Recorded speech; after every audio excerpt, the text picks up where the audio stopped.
probably the best chance of the game. It looked like it was going in, but couldn't have been much closer. That's been the only major talking point of the game. And then nothing so really far. came from the preceding corner. So yeah, it's still goalless. As the ball comes through the midfield for Langwith, but that's going to dribble out for an Alcuin throw on the near side.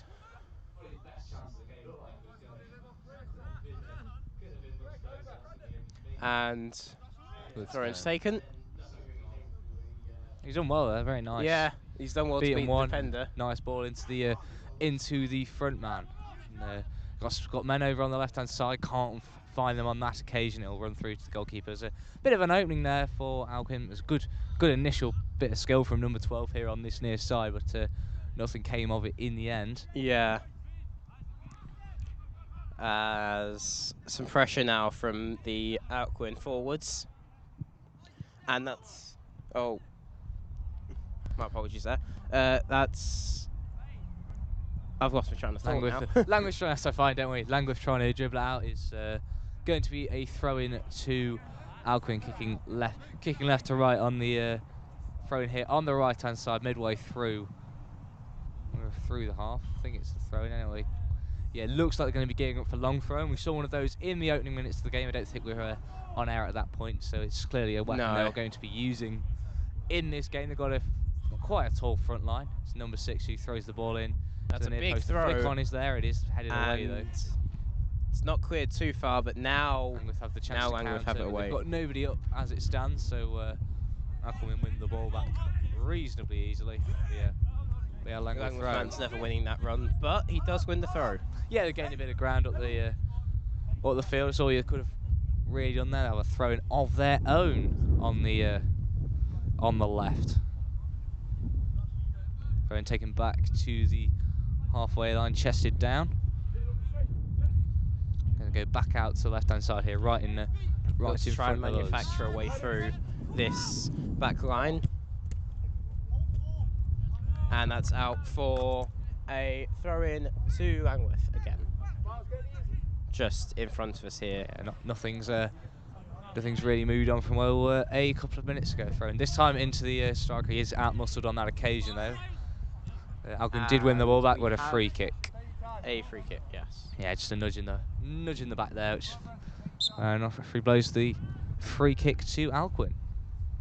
Just halfway through their own half. They have sent the big lads up again, so it is going to be a straight ball towards the edge of the Langwith box where they are setting up their back line. It's fairly deep.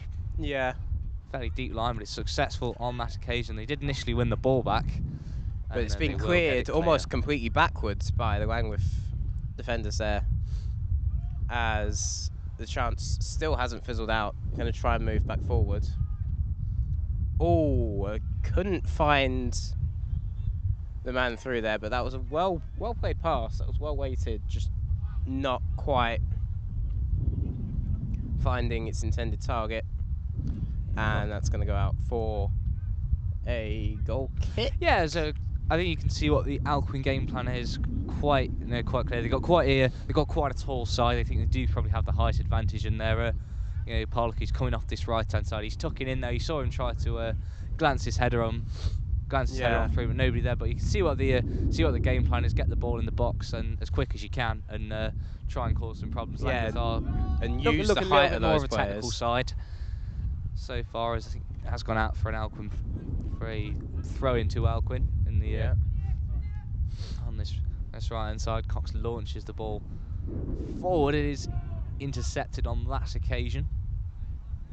Langwith under pressure do get the ball clear, but they're going to be able to keep it on the right hand side. He does well, but only plays it back to a red shirt, and Alcuin have got men over here. Keeps it in, but at what cost? As the shot comes in, was that a shot? Yes. Yeah. I think it's fair to say it was, but yeah, you're right. He's tried his luck from distance, but he's well clear of the goal. I think you're right though. He did try. He tried to keep it in. He did well, but no one was really reading what he was trying to do, and it was a good opportunity for Alcuin to make something happen there. But shot just wide. Langwith again trying to trying to bring it out for the back here. Gone onto the right-hand side this time. And, the press from Alcuin is good. They do win it back, but they only use that's rather Langwith midfield, and that looks like that's left play. Yep, that has very much left the field. And yeah, that's gone out for an Alcuin fortunately for Alcuin, actually, because the centre half number 33, he did step up really well. He did win the ball back, but he was out of position. So if Langwith had played all right, he'd have been out. They'd have been a bit of a mess at the back there. But unfortunately, for them, it didn't quite work out like that, as it is thrown to Alcuin on halfway. Still goalless here as the referee stops him from trying advancing to gain a few unfair yards. Yes, indeed. taking. Well, there's a few expressions you could use there. Some of them are radio friendly, some of them are not, and some of them are TV friendly, some of them are not. Yeah. We are still goalless here. Yeah. The throw in on the far side. Hopefully soon. We just have a minor stoppage here for. I'm not actually sure why, personally. I think they've lost the ball. Well, that would certainly make things difficult. The referee is now running over. This is wind noise. I'm turning it against the wind now. See if that the helps. peak of football here at the College Plate final, as the referee runs off the pitch to find another ball, There should be a battery behind you on the floor. or to run round the back of the fence and to get the ball is good from that the, has just gone Good from the referee. just beyond the Yeah. far fence A battery by over your and off He's towards the A1079. very much a man of the people. Fair play to him. Earning some. Just need to some make brownie sure no points one already. actually hits any of the cars out on the A1079 over there, Yeah. overlooking on the ring, pitch. I don't think anyone's going to quite hit the ring road from here. No, but it could happen. It's not going to happen, but it could. It could. well, I think we'll leave that one. Yeah. But a small, unexpected break in play as the ball comes back in. Do have the ball back. Players have the opportunity to take on board a few fluids.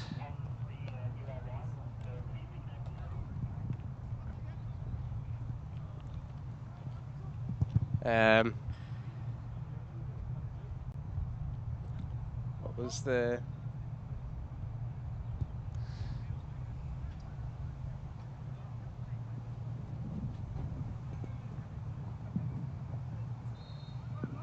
As play gets back underway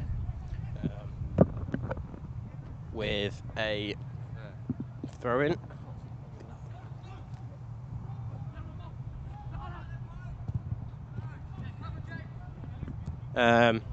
So far, there's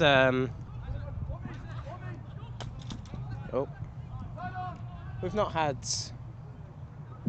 No real opportunities. Other than Yeah. that Alcuin hitting the post a few minutes, probably about 10 minutes ago now. Yeah. Nothing's really happened. while we were off air, unfortunately, but Yeah. yeah. Yeah. The most exciting part of the half has happened while we weren't broadcasting. That's Yeah, that is fun. yeah. But, It happens though it's sometimes. okay. There's still not missed any goals.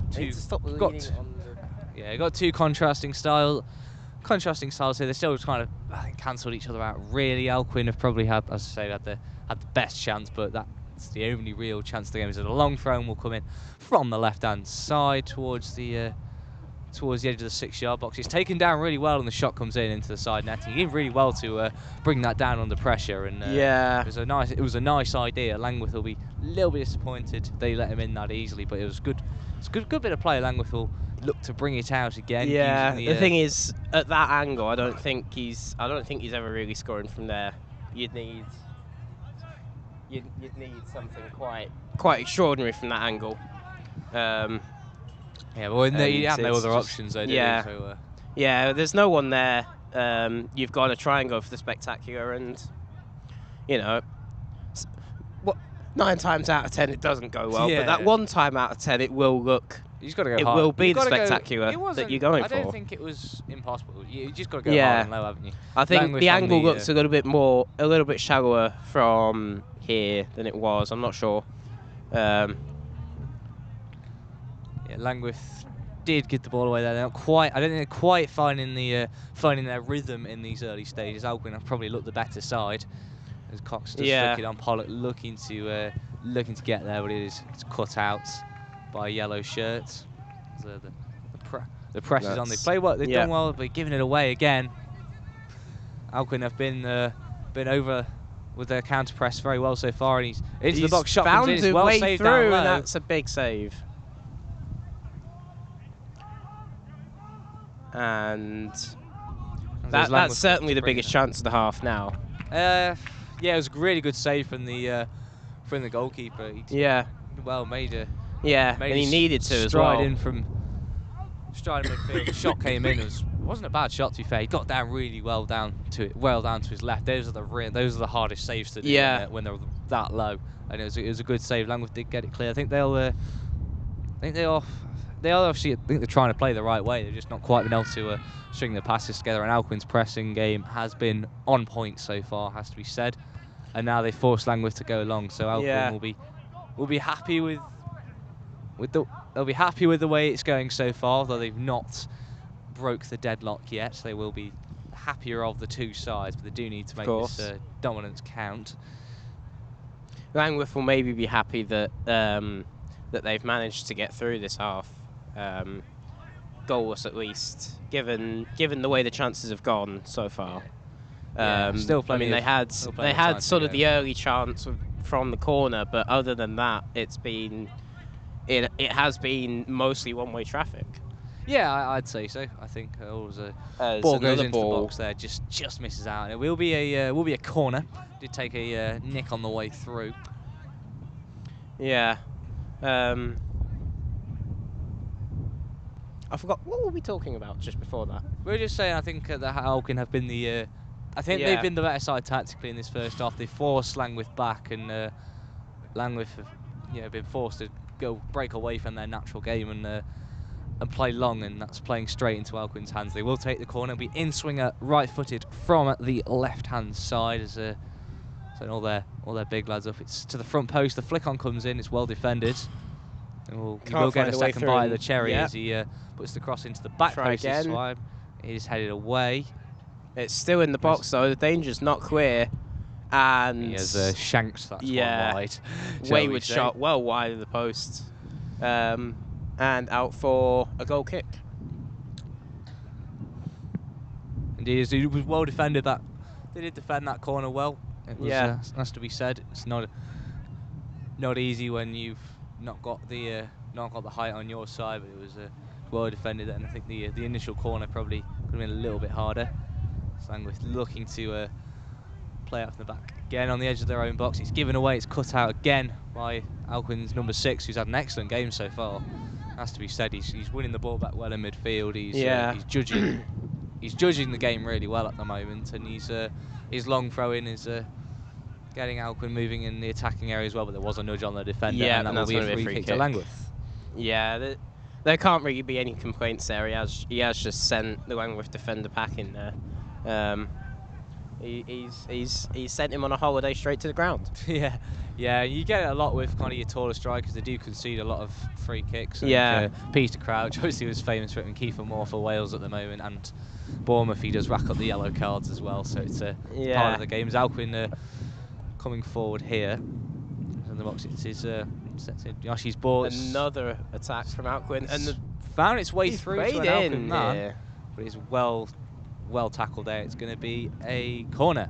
Yeah, I was half expecting the flag to go up there. Yeah, it was a good bad one really. It wasn't the best ball, but two defenders couldn't quite stop it. The offside? I really wasn't sure, but that has gone out for the corner. Sure, we can't be long left of this first half now. Yeah, we another in swinger from the right-hand side. The keeper comes for that one. He does catch it well. Yeah, he's placed perfectly there.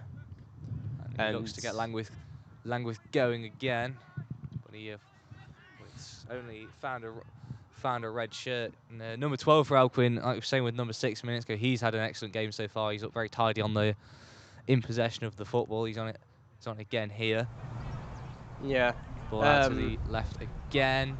Cross comes in. Header, flick on wide.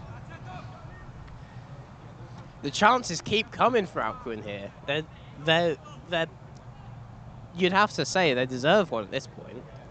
Yeah, well, obviously you got to put the ball in the back of the net, haven't you? That was that was a harder chance. It was really hard to get the that pivot there in the net, but it's a good move again from Alcuin, getting plenty of time on the ball in the middle of the park.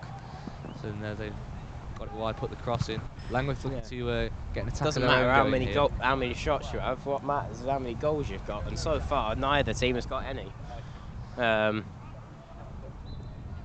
Referee. Has that been kept in? No, that is. He's blown for something. It's a throw into Langwith as the ball is switched out to the left-hand side. He was under pressure there, but they've managed to keep possession. It's annoying because the linesman seems to have left his flags on this side of the pitch. And is still in possession, but the ball's ran under his foot here, and this could be a real chance for Alcuin. It's a good tackle by his defensive partner. He bailed him out there. Alcuin may be unfortunate there to not get anything from it, but the ball's still dangerous, but that's cleared out towards this near side by the Langwith defender. And big shouts from both teams there. Big bundle. Just probably a little bit when it went in hard, probably a little bit too hard. But that chance was just rolled under his foot. It's unfortunate that just happens now and again. And but it was a really good tackle from his partner in crime at the other centre half. It's exactly what you want from your defensive partnership. But and clutch piece of defending just need to settle down a little keep bit the score at 0-0. Yeah. Exactly. You mentioned it a few minutes ago. Kind of, I think Langwith will be happy. They're still very much. They're still in the game on the score sheet. Yeah. But, although they haven't really had a kick in this first half. It has to be said. We've not seen the ball up our end for an awful long time. No, the ball is out to the left, right which is an avenue that Alcuin have looked to explore a bit, but it does go out for a throw-in. Alcuin have looked quite strong on both wings, I'd say. Maybe more so on the far side than. Yeah, I think if you see Pollock on this near side, he's playing more like an inverted forward, isn't he? He's tucking in quite a lot, so I think their width is coming from the left-hand side so far. Throw into Langwith in the right back position. It's held up. We throw into Alcuin in the equivalent area. It's going to be another little long throw-in. Number 9 holds it up on the edge of the penalty area. Challenge comes in. It's a fair one. Alcuin do win it back again. Langwith cannot get out. They do eventually clear their lines, but the red shirts mop up again.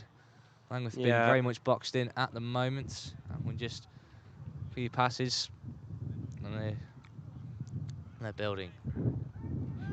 And that's a big challenge. Yeah, this is a real opportunity here for Langwith well to made. Get it on the break, but the keeper comes out to collect.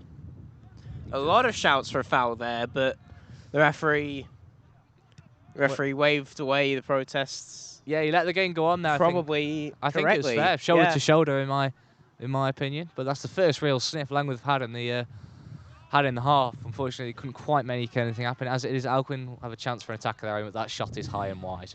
Yeah, and not wide by a small margin either. That's. Yeah, maybe were other options there on this occasion, but the press is good again. Langwith do have the throw in the left back position, giving the Alcuin counter press the chance to operate again. A bit of wind blows across the 3G. Yeah, nice light breeze for the afternoon. Like, see as the ball was clipped into the Langwith box, but Langwith did deal with it on that occasion. Attempts to hold up. They have done. They've they've kept possession well there. Yeah. I think that's going to be the big thing for Langwith, is just keeping hold of it and making sure that Alcuin can't press forward like they are now. Yeah, it's just I think you're right. It's just Alcuin's press has been good. Langwith, they are trying to play the right way, but when they can't find an opening, they're just clipping long and giving them the ball back. They've got to find a way to, like you say, keep hold of and the football. that's unfortunate for Langwith's number 12 there. He's just been left for dead there. Straight through the legs. Clipped out to the right-hand side. That ball in the channel between fullback and centre-back, and it's been almost successful. Yeah, but I think it's well defended there. He did use his body well, shepherded out of play for a goal kick. She's taken short again. Out to the right now, right-hand side. Yeah, looking for the 1-2. It's intercepted again. Alcuin winning the ball back high up the pitch. It's been a theme of the first half, but on this occasion they can't do anything. They gave it back to the Langwith goalkeeper. We are still goalless in this one. Alcuin have had much the better of the first half. Hit the post. Langwith's goalkeeper was produced a fine low save, but it's still 0-0 on the score sheet. Again, shots don't count if you can't convert them. As Langwith will look to bring the ball back upfield again here. Pass into open territory, and it's latched onto by the Alcuin defender. Yeah, and it's going to be I think it has been kept in. Langwith do have the ball in the Alcuin half, which is a bit unusual, but Alcuin will the ball advantage. Player down here, but referee's playing on. Yeah. Ball is hit forward. It's held up and flicked on nicely. This is a big opportunity. Yeah, that's well flicked. Ball in on the left-hand side. It's going to be cleared away. Big chance good late flick on in there. the half. And that is half time, Ronnie, right on cue. It is Alcuin 0, Langwith 0. Half that has been very much dominated by the team in red. Hit the post, brilliant save from the Langwith goalkeeper. Langwith just couldn't get out in that half. However, as it is 0-0, Ronnie, what have you made of that first? Well, yeah, as you say, it's been pretty much all Alcuin. Langwith had the chance early on from the corner, but yeah, it's still goalless, and now we head over to the studio.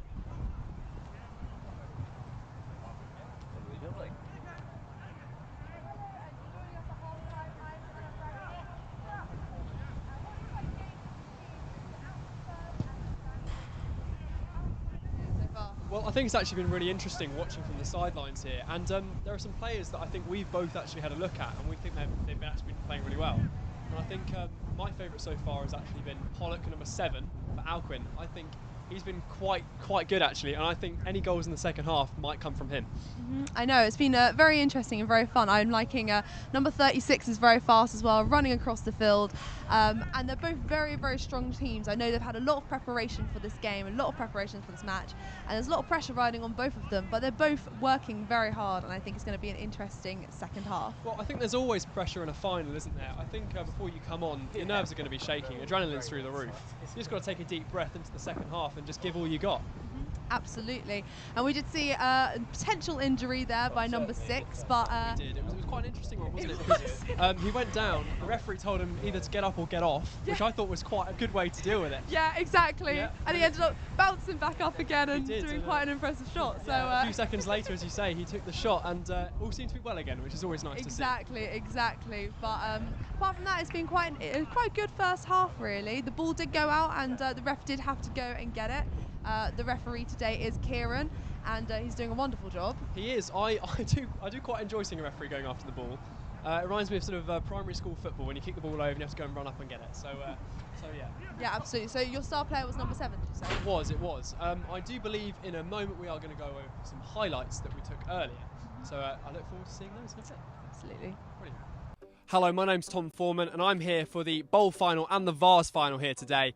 The Bowl final is between Derwent and James, and the Vars final is Halifax and Langwith. Looking to be pretty exciting today, and I'm going to be bringing you coverage throughout.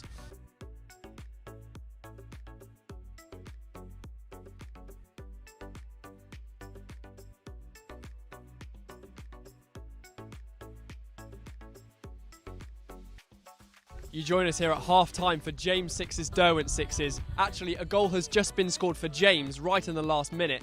And before that, it's been quite a cagey affair with not actually much for either team to take. Much of the possession's been in the middle of the pitch, and actually, up till now, it's been hard to decide who could actually win this.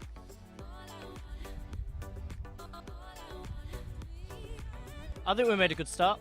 We've got some strong players out there today. We've got a strong squad, playing a decent James team, but I think we've started pretty well, pretty cagey. Both teams are quite anxious to get that win over the table, but I'm feeling pretty good, and I think we can nick one towards the end. For your second half, what kind of tactics are we going to see playing today? We switched to a 2 CDMs and 1 cam, so we're going to be a bit more defensive now that we're 1-0 up.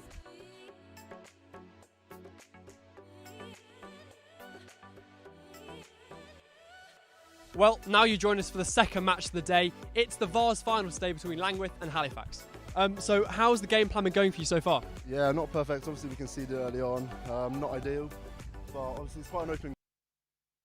Cool, we're underway for the second half here. The teams have switched around at half-time. Langwith with the kick-off. We'll see what was said at half-time, whether we will see it. Maybe a change of tactics from these two sides.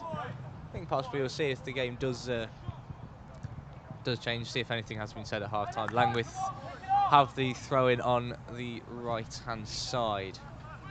I think for Langwith here, the aim has just got to be get on the ball, look to build, and they're doing well so far. Yeah. They have started well. Post with the ball, edge of the box, shifts it back onto his left, back onto his right. He's under pressure. He's done Can he well find a way through? He has done well to play the ball out to the right-hand side there. Langwith still have possession, but not anymore, as Pollock has dropped back to win it back and clipped it long over the top. But oh, and the keeper scuffed it, but the defender's there to pick it up. Yeah, I think he's done well there. I think he's just played it back it to his looks like centre he was half. going to clear it, but he just touched it towards his defender. Yeah, I'm definitely giving him the benefit of the doubt there. Yeah. I think that was, yeah, I think it's fair to. I think it's the right idea for Langwith. They don't want to get drawn into knocking it long, because they're not going to be able to retain the ball. They've got to get it out. They started this second half really nicely, actually. I think Hurst did some really good stuff on the edge of the boxes. Just beating Pollock, who appears to have switched sides here. He's now operating from this left-hand side. He was on the right in the first half, but Langwith are in here. Good shot, and it is well saved. Yeah, they needed that as well, but that's going to go out for a Langwith corner. And it's been very much a role reversal at the start of this second half. Yeah, I think you must say. Yeah, absolutely spot on. That was a good shot, hit sharply across the face goal. It's probably a good height for the goalkeeper. It was neither high nor low, but it was hit hard, and he did save it well. Only a spectator in the first half. Corner comes in. He could be in the game here. It's actually over the bar. It's over everybody. Yeah, so he was a bit of a spectator like us in the first half, but he's called into action here. He's done his job well. Early in the first half, when we couldn't actually commentate, but now that we actually have a purpose. Goal kick here for. Now that all of the gremlins have been extracted from the broadcast machine. So now we don't need to worry about now we're doing fine. It's okay. Yeah. Langwith have possession back from the Alcon. Another team that are doing fine. Langwith there. Yeah, played all the way back especially to at the start of this second half. Back to the goalkeeper. Plays it out to the right hand side. It's good control. Yeah. Good. Very well weighted. Players unlucky as well. Well closed down now. Alcuin had the ball on the left hand side. It's well intercepted. And looking for that ball. It's well. Yeah. Well, there seems to be a new impetus about them. They've got the ball on the edge of the box, played out to the right-hand side. Pollock getting back there, defending it nicely. Number 7 for Alcuin, looking to build from the back themselves, and they have done well there. The ball clipped into the channel. It's a really nice. That's a good really long nice ball there, and that's well tackled. That's a big challenge from the Langwith defender, but his it's body back in the way with there. Back edge of the box. Shot comes in here. It's blocked. Can Langwith get it clear? Yes, they can. Hutchinson stabs it forward with that right boot. Pinball in that Yoshi on the edge of the Langwith box here. Pollock is well tackled. It will be a throw-in on the left-hand side. Yeah.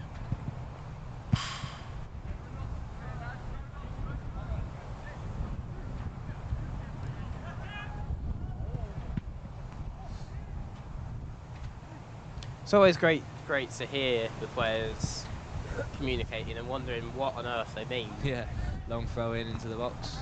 Yeah, if you've been around football long enough, you know the code, it's cleared more up than away, and Alcuin back on it. Ball out here to the left-hand side. Left-footed cross into the box. It's cleared away. Oh, and he's just missed the Alcuin man on the edge of the box. Langwith looking to counter-attack here. The 1-2 big chance for a counter was here, on, but the but referee has pulled it back for a free kick. Good refereeing there.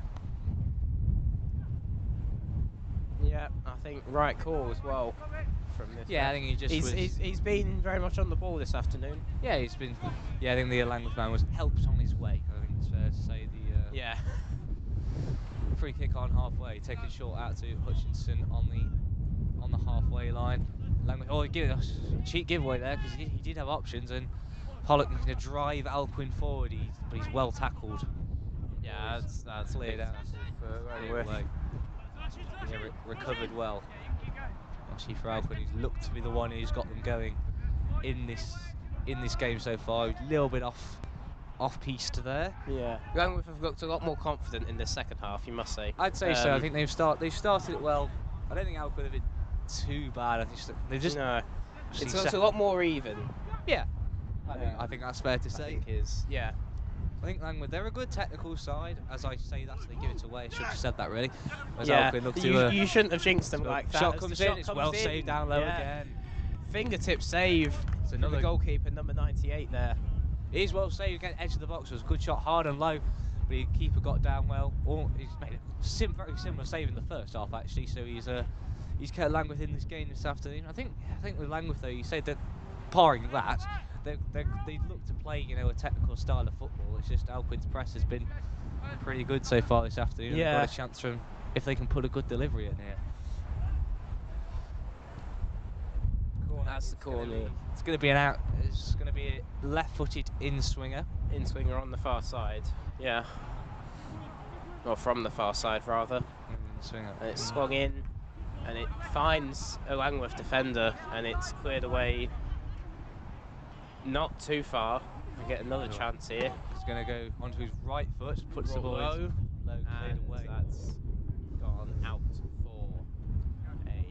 throw. Well defended, forced him onto his weaker side, but Alcuin's still looking dangerous here. They withstood Langwith's early starts to the second half, their early pressure, and now they are getting back to familiarity. Really, there will be a long throw in here by the edge of the penalty area. Well, it's going to be in the near post. Pollock looking for the flick on it. It's cleared away. Yeah, wasn't the best on that occasion. There's good opportunity. And now another chance for a break here. They can hold the ball. There's men coming forward for Langwith. He's done well. But the initial counter-attack, you must say, is now sort of... It's going to be, looks like it should be a shouts of handball. handball. Referee making his mind up, goal kick. Yeah. I don't think I don't shouts of handball there. I don't think I didn't hear anything, but yeah, no, it was good play from the Langwith man to hold it up. He didn't try and force it. He could easily just like rush it and then give it away. He did try and bring his teammates into the game there, but Alcuin did. They got back and defended it well equally, and they will have the goal kick now in the College Plate final. Still goalless, no chances. Well, I'd tell a lie. There was one good chance to speak of this second half. That good save that the goalkeeper made down to his left-hand side. And a shot from the edge of the box. Alcuin looking to make another one here, but the he's given. He just hasn't found his man there, but it's been gifted straight back to the Alcuin forward. Sorry. Well, there's Langwith looking to play out, and they've done well here. The clip is just looking to escape their own half. Too much on that. And that's a big ball forward from the Alcuin goalkeeper. He's cleared it nicely. Langwith on the ball again on this right-hand side on halfway, back to goal. Time on the ball. He's picked a pass well there. He's been closed down by two of the Alcuin players, but he's managed to keep the ball, and that looks like that's going to be a free kick. Yeah, I just clipped on the halfway line. Like you said, that was good. They didn't rush it. I think that's what I'd say they've done better in the second half. They just they've just calmed down a little bit. They're not panicking. They're just being a bit more composure. And you saw that there too. I think Hutchinson's had a very good second half, to be fair to him, but he's done good. He's picked a pass there, and like you say, free kick. Langwith got the opportunity to put it forward. It's going to be a corner. Yeah. Defensive header, that could have gone anyway. Just went wide of the post. Yeah. Good ball. That looked hard and dangerous low. for a moment. That looked like that could have been. Yeah, it was a good delivery because it had good pace on it. Only needed a touch really to divert it towards goal, and as he's got one from the Alcuin defender almost sent it all the way. Langwith corner, in swinger, right footed. Keeper's underneath it, gets the flick on. Still alive here for Langwith. There is a shove at the back there, but it was probably a bit soft, and it's going to be another corner. On the other side. Yeah, no, I don't think the ref can really give anything. I think there. it was a little bit of an exaggerated fall over. He's playing a dangerous game though with his arms out like that. He's got to just be a little bit careful. Try not to handle it at that point. Yeah, you can't, because you're never getting anything for that. Not even with the softest referee. Out swinger this time. It's side footed. It was a good delivery actually. The keeper parried it away. He's not looked confident catching it so far in this. In the second half, Langwith still have possession on halfway. Building again. Alcuin clear. It is a Langwith ball. They had the success in the game earlier today before we came on air. They're looking to do the double today. That's still goalless. They've had a couple of chances in this game. Right at the start of the second half, they forced a good, decent save from the Alcuin keeper. Yeah. They're on the ball here again, but they've lost out. It looks like it could be a Alcuin counter-attack, but unfortunately for them, not. Yeah, it's just fizzled out immediately. Yeah, the game's slowed down a little bit. Yeah, there's been a lot less chances now, but that's probably more of an indication of the defences of both teams sort of settling into the second half and trying to keep their team in it. On the right-hand side, it would have been headed away, but it's not. Chance here for edge of the box. Will he get a shot off? He does, but it's defended well. The defender put it off. I think he just took a bit too much time on that. He thought he had all the time in the world, and well, to a degree he did, but he was closed down. I think that was just good defending. I'll be honest. I think he did well to keep the ball shifted past a couple, but there's only so much you can do in that situation. Langwith do have a free kick. The last free kick from here was a good delivery. It was hard and low. We saw it similar from this corner on the right-hand side, as that was a nice, good, interesting technique on delivery. We're going to see if that's going to be something similar again. Just trying to place the ball very precisely there, but he has now got it in position. Going to get a little bit heavy. Oh, and that's just over the bar. I was just about to say. I thought that was dipping in for a moment. I did it half a second. I think you're right, Ronnie. I was just about to say, well, he's got a little bit too much on that. It looked like it was dipping over everyone, but just over the bar on that occasion. Yeah, that could have been the perfect way to open the scoring there. Beautiful. Langwith with the wind from almost the halfway line. Very much wind assisted as well. The wind is blowing left to right here in this second half. It's picking up a bit as well. And I think that free kick definitely was a little bit wind assisted for you. I wonder if that will. You've got to work with the winds though. Exactly, and that might be why Langwith have grown into the game in the second half. But I think to their credit, they have played some decent football as well. But Alcuin on the ball on the right-hand side with a throw-in.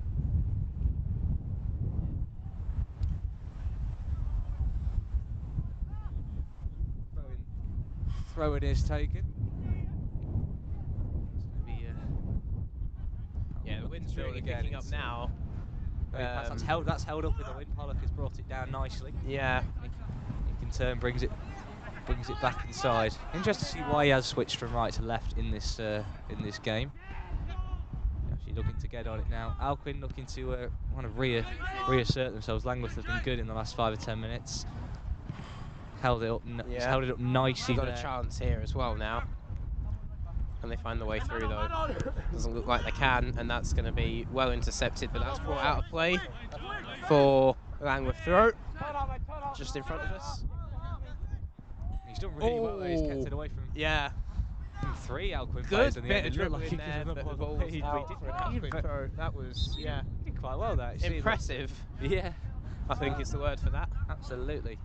And throw into Alcuin on the left-hand side. Looks like they will be making a substitution. Number 9 is taking his place on the bench, and Pollock is back out into the right. We've got a new man on here. As you say, Ronnie, the game's perhaps quietened down a little bit in the last few minutes. So there's nothing wrong with that, of course, but you would like to see a goal at some point in this match. Yeah, would be nice. Yeah, and goal now will be a crucial one. Alcuin have many bodies around that, so they could win it back. Yeah, win it back well. Even just for their sakes, to finish this before we go to finish this in the 60 minutes.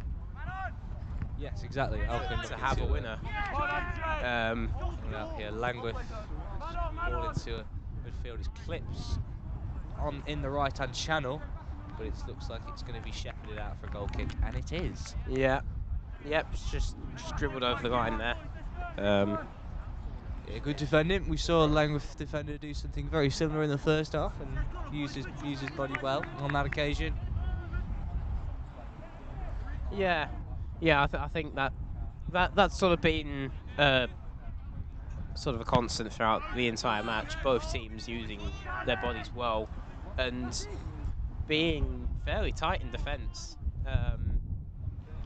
fairly watertight, and of course we've had a few chances, but the goalkeepers have more than made up for it.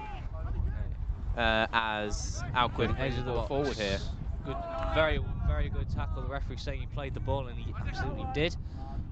Pollock here, edge of the box. Is he going to line up a shot? He does. It takes a deflection, and it's straight into the hands of the hands of the goalkeeper. Alcuin have been quite.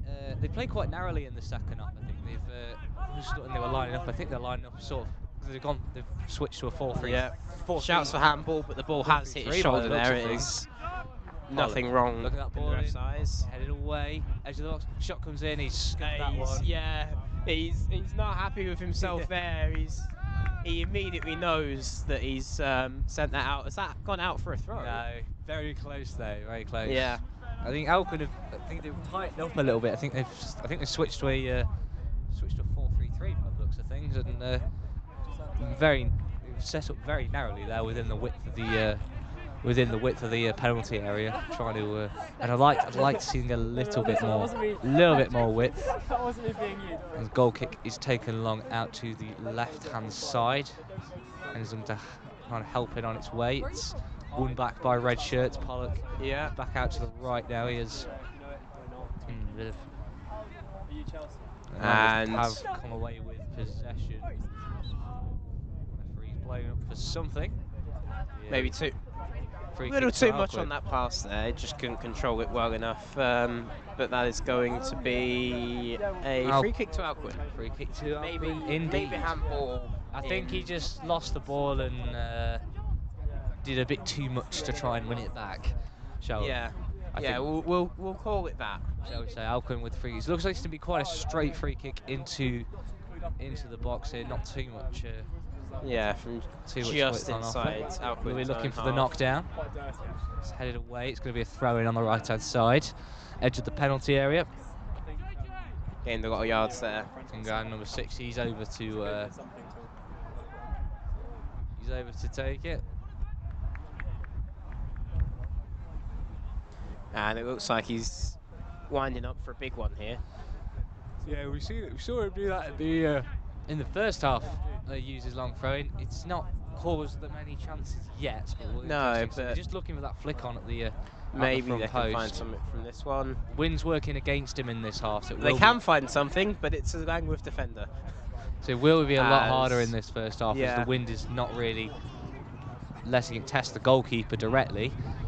And have the Langworth keep hold of it. can keep pushing The ball back forward. on the right-hand side here with Campbell. Ball into the box. Alcuin's keeper claims it and does. Yeah. Yeah, good assertive goalkeeping there, and looks to get his side going again on the counter. Langworth have Needs to keep back a hold of that row. one. Dropping deep to get on the ball there. The substitutes pushing it down this left-hand side, holding off his man who stands him up well and puts the ball out for an Alcuin throw on this left-hand side, right in front of our nice microphone over there. Well, it's not ours personally. No, it's not ours. Down the left-hand side. Good tackle it is, again but from it isn't. Hutchinson. It's a good way of putting it. Yeah. Yeah. And it's a good tackle from Hutchinson there. I think he's had a very good. I think he's been probably Langworth's best player, I'd say. But out in swinger, left-hand side, Alcuin right-footed. Okay, right, that's fine. I did not know you'd done. Corner comes In in. swinger. It's headed on. There's an Alcuin man who had the free It's out header. for another corner just on the other side this time. Now. Free header for an Alcuin man there, Ronnie, and Yeah. Langworth just didn't pick him up. He was well defended after that point, though, and Alcuin will have another corner there. Yeah. Another chance to break this deadlock swingers. So I think they're going to score. that's persisted throughout this match. Still goalless. We can't have too long to go in this college plate final. It's going to be a left-footed in-swinger now from the right-hand side, near post, cleared away. Wasn't the best delivery in the world. He will have another opportunity though. He's got the ball on the edge of the box. He does put this one in. It's just over. It whistles over again. Yeah, just a little bit Getting too much closer on and it. closer now. Surely a goal has to be just round the corner. Yeah, of course. I think that first corner from the right had that free header. I think you could see. I thought it was quite far out there. He had a lot of power in the neck muscles, but he seemed a little bit disappointed that he couldn't make something more of it. Langworth will have the goal kick now, which has taken long. It's interesting they have switched to that now. It's the first time we've really seen them go long in the game. They've done it a couple of times in the last 5 minutes. But here's a chance for the red shirts. Can't keep hold of it, and that's gonna not prove too much trouble for Langworth goalkeeper as he just falls to pick it up. That man on the left-hand side, he drifted into a central position. He left his man and just couldn't quite get on the end of it. Yeah. Well, he got to it, but just let it run a little too far ahead. Yeah, he didn't. There's Langworth. He's done well there. He's beaten a couple of players. Look at that ball in behind. He couldn't find on that occasion. Alcuin trying to get a counter attack going. They've still got the ball. Yoshi's done Both very teams nicely throwing there. everything at this now. He's done very well there to keep possession. He does need to look for an option. He slowed it down here. Yoshi trying to allow his team to get into a position. There's an option on the left-hand side. He doesn't see it, and Langworth have won the ball back and looking to get an attack going of their own down the left-hand side. A little bit too much on it, but he did take a nick on the way through. It'll be a throw-in to Langworth on the left as the referee just halts proceedings for a second to talk to a Langworth man. He seems content, and it'll be a throw-in. No more to be said there. Although you do wonder what that conversation was about.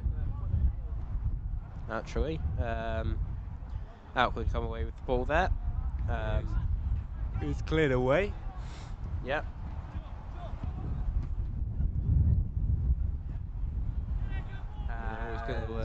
Langworth now have a chance. Will they be able to manufacture No, a they shot don't. now? That's out back near the halfway line. Hutchinson gives the ball away here, and Alcuin have got men over here. He's looked at it coming inside. He's kept the ball. Bit of a heavy touch, but he's still kept possession. He's looked to get it out to the right. Well tackled though. The Langworth forward tracking back really well. Yeah. Wins the ball back, and Alcuin will have to build again. And that's just going to run out for a throw in to Alcuin. I wasn't sure there, but yeah, it looked like it definitely looked like the Alcuin man was finding someone to throw it to. It just happened to be his teammate and not a Langworth defender. Yeah, I guess so. So Langwith attacker rather. Yeah, no, I guess so.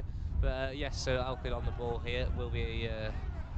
I think it is a throw, and they're going to go for the long one on this occasion to propel themselves up the pitch, which they do. The Langwith header does come in, and the battle in that midfield, but Langwith come out on top on that occasion. Drags it back, gets it into a central position. They've still got possession here. There's an opening on the left-hand side. He chooses to go for goal himself. Yeah, it's just wide. But yeah, as you say. My apologies. Yeah, just couldn't find the target. Alcuin man's down here. Pulled up after that shot on goal. He's back up on his feet. Will be a goalkeeper. He did have an opening on the left-hand side. Choose to go himself. It wasn't the worst decision, to be fair, as he was a decent position. The goal kick he's taken. It was a rolling ball, but it's a windy day, so that's probably fair enough. Yeah. It's a good move there. He's got it out to the left-hand side. It's going to be held up. The 1-2 is good, but the tackle is also good. Langwith win it back. Number 5, he's putting a good couple of tackles in the second half. He's had a very good game for the team in yellow and black. He's kept it well here on this left-hand side. Still got it. We wanted to put the ball in the box. He does, and it's cleared away. It's going to be a throw-in to the team in red and black. Alcuin on the midway through the Langwith half on the right-hand side.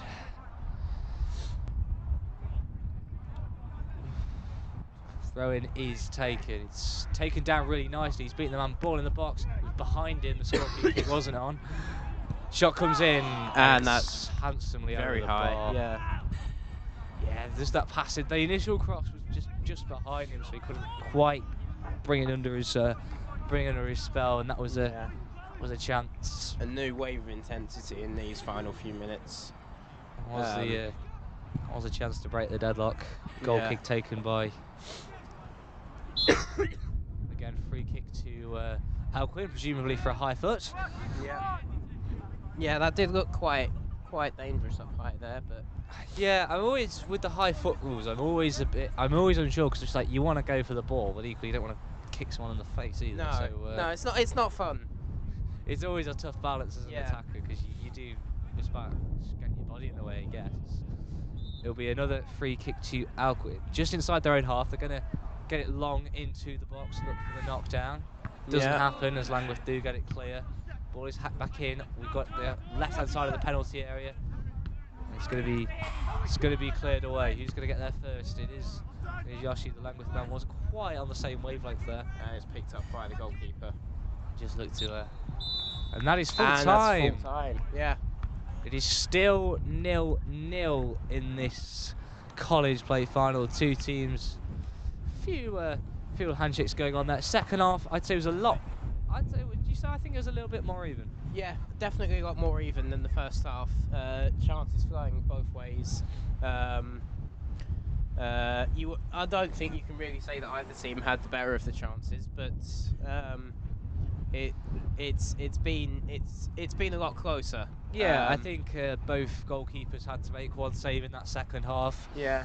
Really good save for the Langwith goalkeeper again. Very impressed with him so far this game, and Alcuin's keeper made Langwith. That's their only real chance of the game really came right at the start of the second half when right inside of the penalty area, shot fizzed across, but it was a comfortable height for the goalkeeper. But as it is, it doesn't matter what's happening in normal time now, as we are going to be having a penalty shootout to decide who is going to be victorious in this one. Alcuin will be probably ruining those missed chances in the first half where they absolutely dominated the game. But they can't let that affect them. If you are, sometimes in penalty shootouts, if you've been on the back foot in normal time as Langwith have been, you can feel that momentum of we've got through 90 minutes. It's now a lot, or 60 minutes on this case, and it's now a lottery. That could sometimes help you. But it'll be interesting to see what happens. I'd back Langwith's goalkeeper as well in penalties because he's had a very good game. You should get this referee taking the kicks for them. Yeah. I think the refs had a good game as well. Yeah. Well, he's not had any particularly controversial decisions to make, but the decisions he's done, I think he's doing very well. Yeah, he's been correct all the way through, and yeah, there's not a lot else to say as the ball is placed back on the penalty spot. Both teams still deciding on their takers for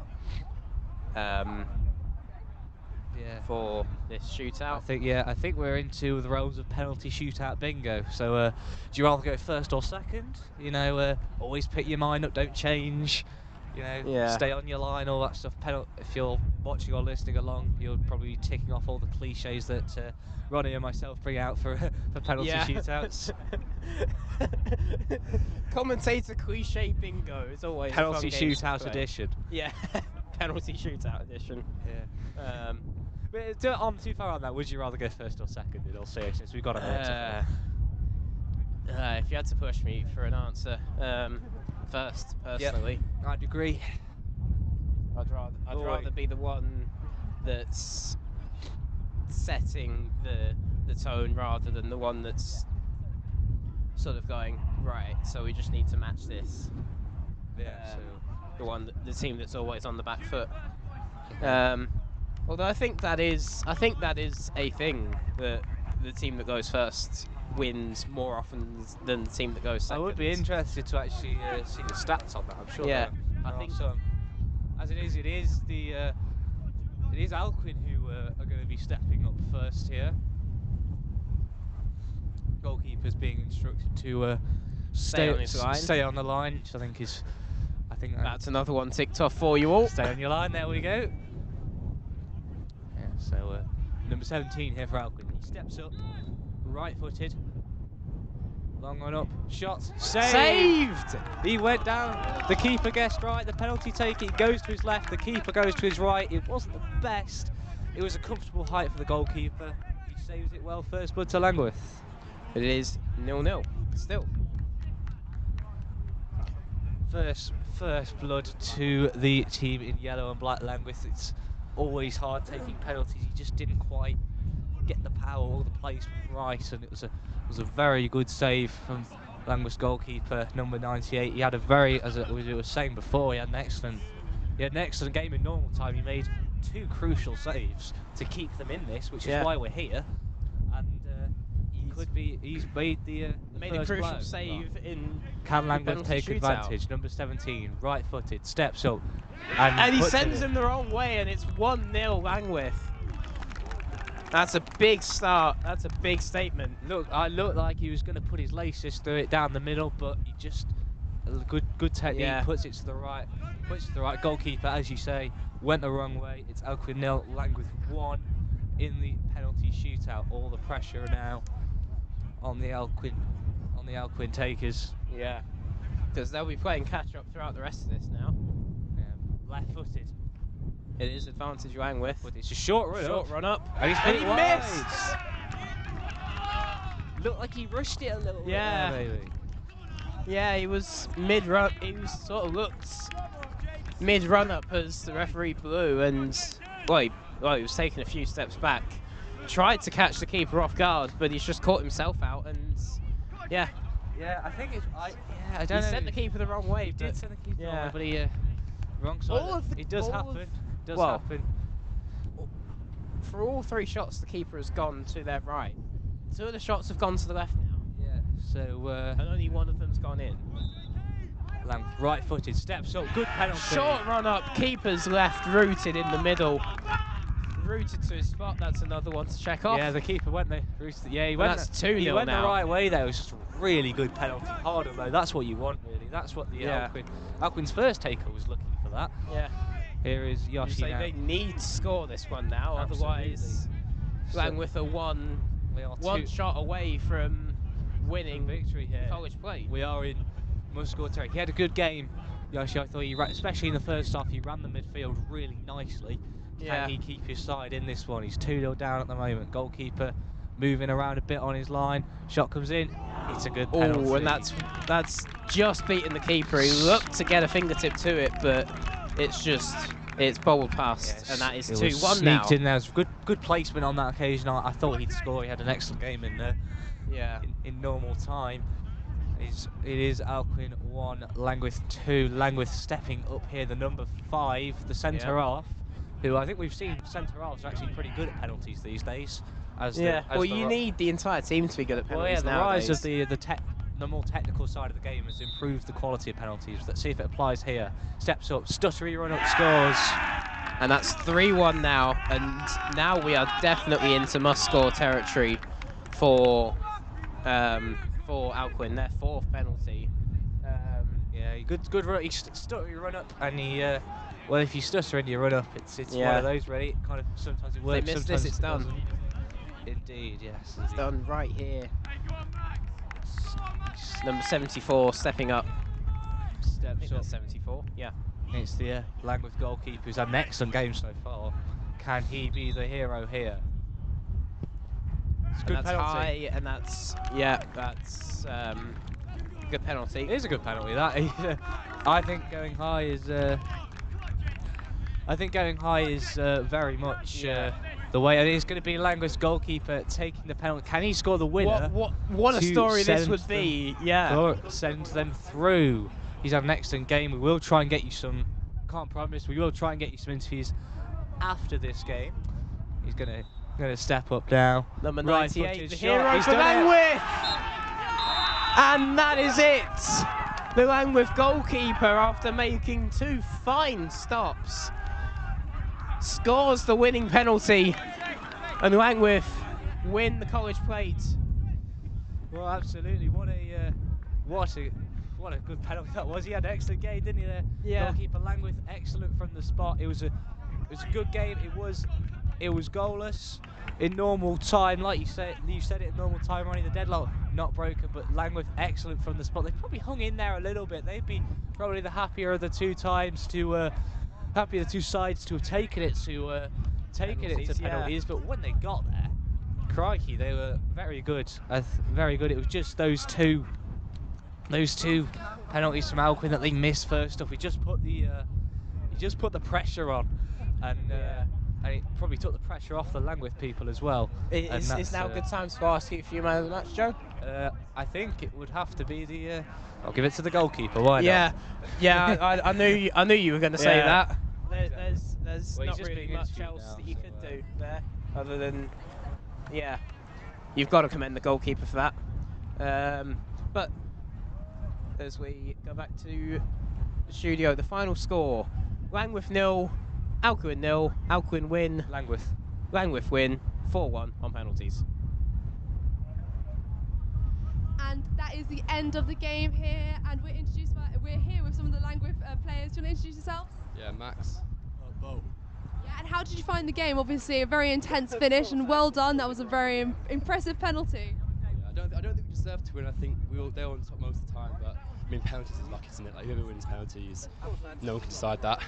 So yeah. I mean, it was a very convincing half from you actually in goal. I mean, you made some fantastic saves. How do you actually keep your head, in it when things are going against you? You just got to keep focusing. Like the more you concentrate, like as a goalkeeper, you've got to concentrate the whole time. You use concentration for one moment, you can make mistakes. That's how you do it, really. How did you feel just walking up to that penalty? Do you take penalties in training? Yeah, I don't know. I just wanted to take one. I feel like I was confident, had a good game, so. Brilliant, right? Paid off. And how about your penalty here as well? Yeah, just one of the lads who stuck one in. It wasn't just me. Some great pens from all the boys. So I think we dug deep in that second half. So I think we're lucky to Alcuin. They played very well, but we deserved to win. So. Oh yeah, well it was a really great game. How long have you guys been training for this? Very long time. Yeah, very long time. All year, it's been the aim from the start of the season. So. And I think the big question is, how are you going to be celebrating this? Going to go to the glass house and stay there all night. Very nice, very nice. Well, if you want to catch them there, actually, as we say this, the champagne's just come in. There Brilliant. we go. Do you want to open it? The pressure is on. A live unboxing. Brilliant. Bless you. Thank you so much, you guys. Cheers, thank you. So that was a very intense match. We did go to penalties at the end, and the goalie for Langwith did score the winning penalty. How do you find that? Absolute scenes here. Watching the whole penalty shootout, the confidence on actually the Langwith players more than the Alcuin. After the whole game, Alcuin being out in front, I feel. I think you feel the same. Absolutely. I mean, there was a bit of a stinker from the guy wearing the AC Milan kit for Alcuin. He just scuffed the ball. I think that was the turning point in the penalty shootout. From there, they had the confidence, and after that, it went over to Langwith. Yeah, it was very intense watching it at the end, but lots of enjoyment here and lots of support as well. It's been really nice that despite the wind, despite the grey weather, there's been a big turnout, and people are also getting ready for the next game. So make sure you stay tuned as well to watch the James 1s and the James 2s compete in the Cup final. Are you looking forward to it? I am. I'm also looking forward to how they're going to distinguish between the two teams and also what it's going to be like at the end when one wins. You know, you're playing against your mates at the end of the day. They're all going to know each other. They might know the tactics. They know how each other play. So I'm just really interested to see how they're going to sort of battle against each other. Well, absolutely. Well, in the Cup finals yesterday for the netball game, it was also James 1s and James 2s, and James 1s did win, but it was very intense, and it was really lovely seeing the competitive spirit from both teams as they've both come from the same college. So I'm sure we'll be seeing a lot more of that friendship and competitive spirit here now. Until we die. Oh yes, Langwith 4s, Langwith 2's got the victory today. I'm very, very happy. All I'm going to say is we're the best. There you go, pretty decisive there, and they have the right to say that after winning this final. Absolutely, there are some really good high spirits here. Does someone else want to come in for an interview? Hi there, come on in. I love the Langwith 4s so much. Langwith 4s is my favourite team in the world. Langwith 4s, we won! Yes! There you go, clearly some energy over here from Langwith there as they come over for their team photo right next to us. I hope they didn't hurt any listeners' ears there. That was unexpected. And now they're posing for the classic photograph with bottles of Prosecco in their hand. I'm sure you'll be able to catch it on their Instagram. Talking about Instagram, make sure you do stay on top of their Instagrams, both Langwith, Alcuin and the James teams. You can find out who the players are on there. Woo! There's champagne everywhere. We're very lucky not to get hit. I think we need to keep quiet because there's another one opening up. Oh, no. Oh my god. All right. Oh, wow. Anna, I think we've done really well not to get involved with that. That was so funny. Oh, well brilliant. done, you guys. Well done. Great work, great work. We nearly got very wet here on YSTV. Again. I'm terrified. But yeah, what a great match this has been. Make sure you stay tuned. We've got so many cool things coming up, all here on YSTV The 4s, Live. we won. We are going to be going to a few of the highlights from the earlier games, so we will cut. Hello, my name's Tom Foreman and I'm here for the Bowl final and the Vars final here today. The Bowl final is between Derwent and James, and the Vars final is Halifax and Langwith. Looking to be pretty exciting today, and I'm going to be bringing you coverage throughout.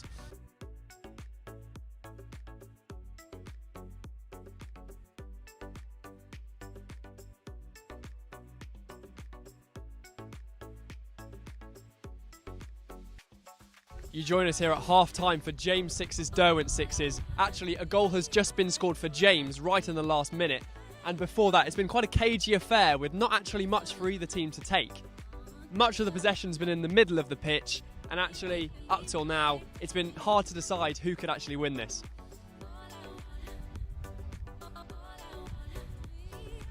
I think we made a good start.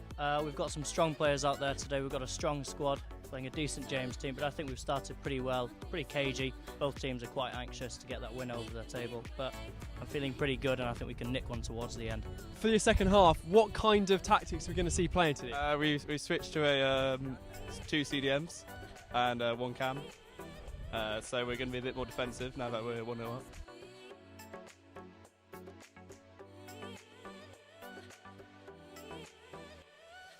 Well, now you join us for the second match of the day. It's the Vars final today between Langwith and Halifax. So how's the game plan been going for you so far? Yeah, not perfect. Obviously, we conceded early on. Not ideal, but obviously it's quite an open game. Nerves are here for the final and stuff like that. But hopefully in the second half we can come back or let win this off. And how do you feel the game's been going so far for Halifax? Really well, actually. You know, we've dominated play. We've had good chances. Langwith are yet to visualise their plan, as they was putting out on all their social media yesterday.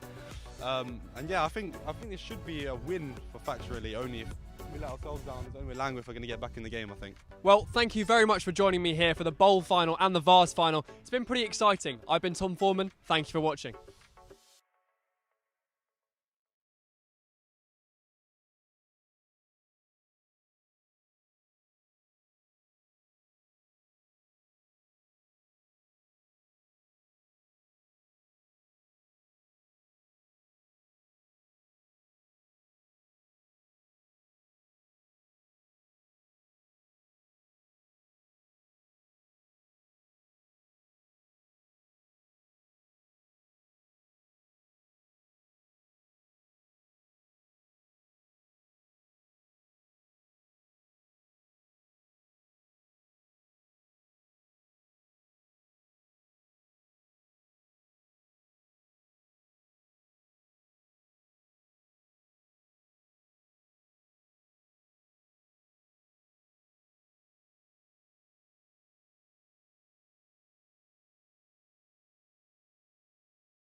Hello, my name's Tom Foreman, and I'm here for the bowl final and the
final, Joe.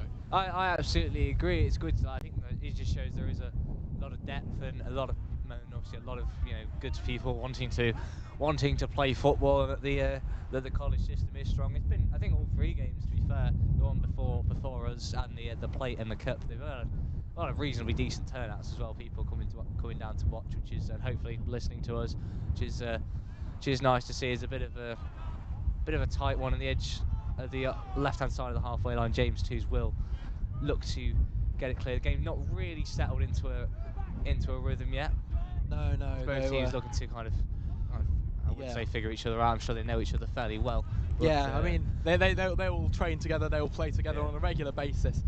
So we might see, don't know, it can go one of 2 ways, can't it, when you've got mates playing against each other like this. It can either be a little bit gentler as they don't want to hurt their mates, or what I think is going to happen is I think we're going to see quite a feisty game this afternoon. I think we'll see some challenges flying in. I think we'll see people really wanting to take home the bragging rights to whenever they next go out on a social. No, absolutely, and I think we see it when, because obviously, I mean, I'm a Derwent lad myself, and we have quite a lot of teams, and when they play each other, it is very competitive. There is a free kick there. I think he just tackled when he was off the ground. And, a big jump, big leap there from the number 11 for James 1's, kind of going over the top of the midfield man for James 2's. Yeah, left foot on in there as the free kick will be taken. Nobody really moving as yet. It's going to be. I mean, the wind is coming from behind us as we are watching, as you are watching on YSTV. So it will be blowing the ball across to the far touchline to the 1's left, the 2's right. Ball is given away in the middle of the park by James 2. James 1's looking to build it forward, and there is a foul committed, and it is a free kick in the centre circle. We saw Alcuin earlier. They have their free kicks are very straight. They didn't play with that much width. I don't think James 2's haven't operated with that much width either so far today. Yeah, of course it can be tricky on a pitch like this to really get the width going because it's not the widest pitch on the planet, and it is quite close quarters as well because of the barriers you got around the side. So perhaps the teams are afraid a little bit of getting too wide and running off the pitch. You've got to contend with the bounce of the 3G as well, and obviously the unpredictable bounce can, if it's in a central position, that can always bring chances. It's going to be a free kick to James. James 1's on the left-hand side. It seems like a few of the 2's players weren't particularly happy with that decision, but free kick it is. A few of the most of the players have been kept forward, but they've left a few back as well. Boys delivered right-footed towards the back post, but a bit too much on it. A little bit tame almost the cross. It was a bit too floaty. It was really power on it. Easy enough to claim by the keeper. As James 2's do try and use their width there, and it runs out on the far side for a 1's throw-in. Yeah, the goalkeeper did try and get them moving quickly, just a little bit too much on the kick. Probably the right idea. They're trying to get the counter attack going as the number 9 for James 1's have dropped deep to get on the ball here, and he's done well initially, but the pass wasn't the best. It was cut out. Yeah, and the ball away by the centre back for James 2's. A little bit too much on it. Comes out for a 1-3 throw in. They try to build down this near hand side. On the right hand side is crossed into the box. I think the flag is up by Kieran on this near side. Is flag up there, but they will play on as the keeper's got it as he takes it short. The ball is played long by the centre half. It's headed away. Bit of head tennis going on here. Number 9 for James 1's dropping deep again to get on the ball. Number 14, sorry. Ball is played forward to nobody in particular, and James 1's keeper will mop up. Yeah, it does seem like James 2's really trying to hit that far side channel, going down their right wing, aiming. Perhaps they know that James 1's have a little bit of a weakness at left back or something, so they're trying to hit that, or perhaps it's just that's the way the wind's blowing, so that's where the ball's going. Potentially, it's very been very direct so far from the 2's, looking to because they're playing looks like they're playing a 4-3-3, very narrow up front, trying to get bodies into a central area. I mean, that is what you might expect, of course, from a game of 2s versus 1s, especially considering they're from the same college. You would expect that the James 1s should be man for man the better side, because if they weren't, then they'd just pick up the player from the 2s, surely. So it'll be interesting to see if the 2s continue to lean on this counter-attacking approach, and the James 1s have a little bit more of the ball. I guess it makes sense, because like you say, if you make it into a football match, in terms of the ones you'd assume would come out on top, but the 2s could be no, they're not. Yes, it's be like a team losing to their own reserves, pretty much. but they want to make it. Oh, absolutely. More of a scrap and more of a contest. No offside over on that side, as the James Man had the ball wide there, but not much able to make anything off it as it goes out for a 2s corner kick. A few players from the back make their way up, but it's still goalless. No real chances for either side so far here in the College Cup final. Right-footed outswinger into the box with the wind. It's headed away. It's going to be a corner the other side.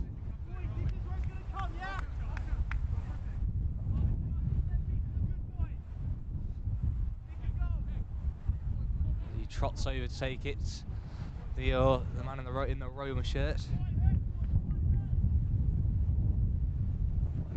It's going to be an in-swinger this time. A windy afternoon here in Campus East. Ball in. Oh, big header. Big header in away. The mixer, well headed away, as you say. The ones will look to counter-attack number 9. He's held it up well there. He's done well to find number 21. And 10's trying to stay on side here, and he's done so. Kieran Flanken's flag not gone up. Can he get the ball across? He can, but there's no one in the middle. Ball goes out across the far side for a 2s throw-in. Yeah, he's done. He did well there. The James 1's number 9.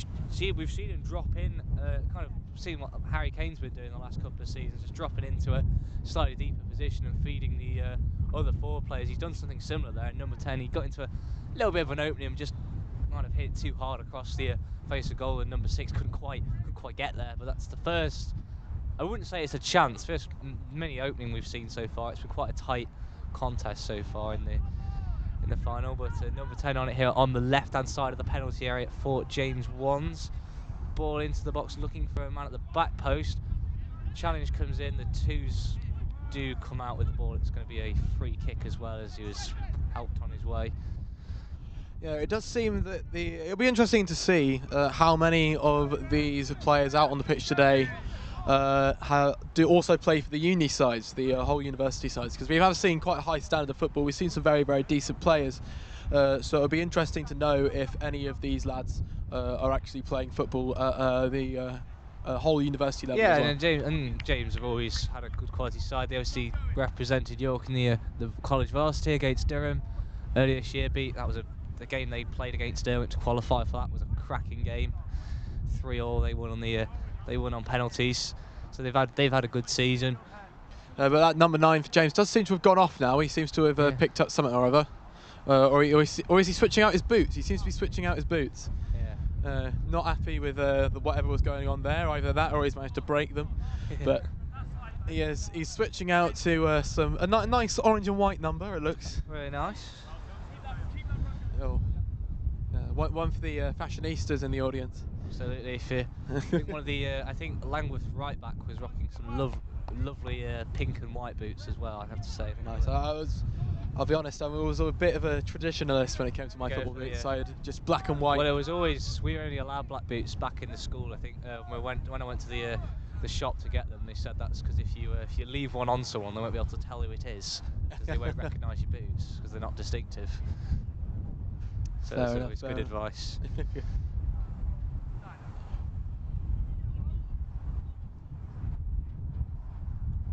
As we've got a little bit of an extended stoppage while the James 1's number 9 swaps out his boots, make sure that everything's all right.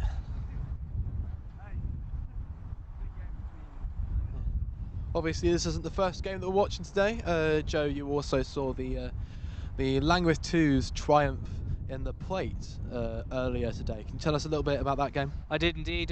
Myself and Ronnie watched that one. It was it finished 0-0 in normal time. Alcuin, despite losing on penalty shootout, probably did have much the better of the game really. First half they absolutely dominated Langwith, who couldn't get out at all.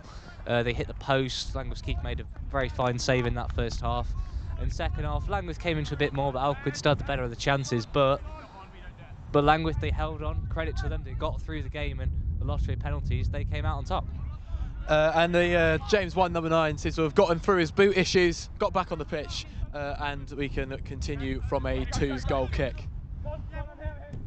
Goal kick does go back to the ones down this right-hand side. He's done well to keep it in, and puts the ball into a central area. Number 11 plays it into number 10. It looks to turn and bowl it out to the left-hand side. Bit of a loose touch there from the left back, and it will be a throw into the James 2s. I think the 3G working its magic on that occasion. It'll be a throw in the right back position. It'll be another throw in the right back position. Still 0-0 here in the James Derby in the College Cup final. It's been a relatively tight affair, you'd say. Yeah, I'd agree. James 1's had the majority of the possession, but the 2s have managed to get down that right-hand side a couple times. Not really to much effect, though. We haven't really seen many major chances apart from that ball flashed across the box by the James 1s about 5 minutes ago now. Yeah, exactly. I think we were talking about it earlier. I think James 1s obviously might have the better footballing side marginally. So James 2s, they've got to make it into a.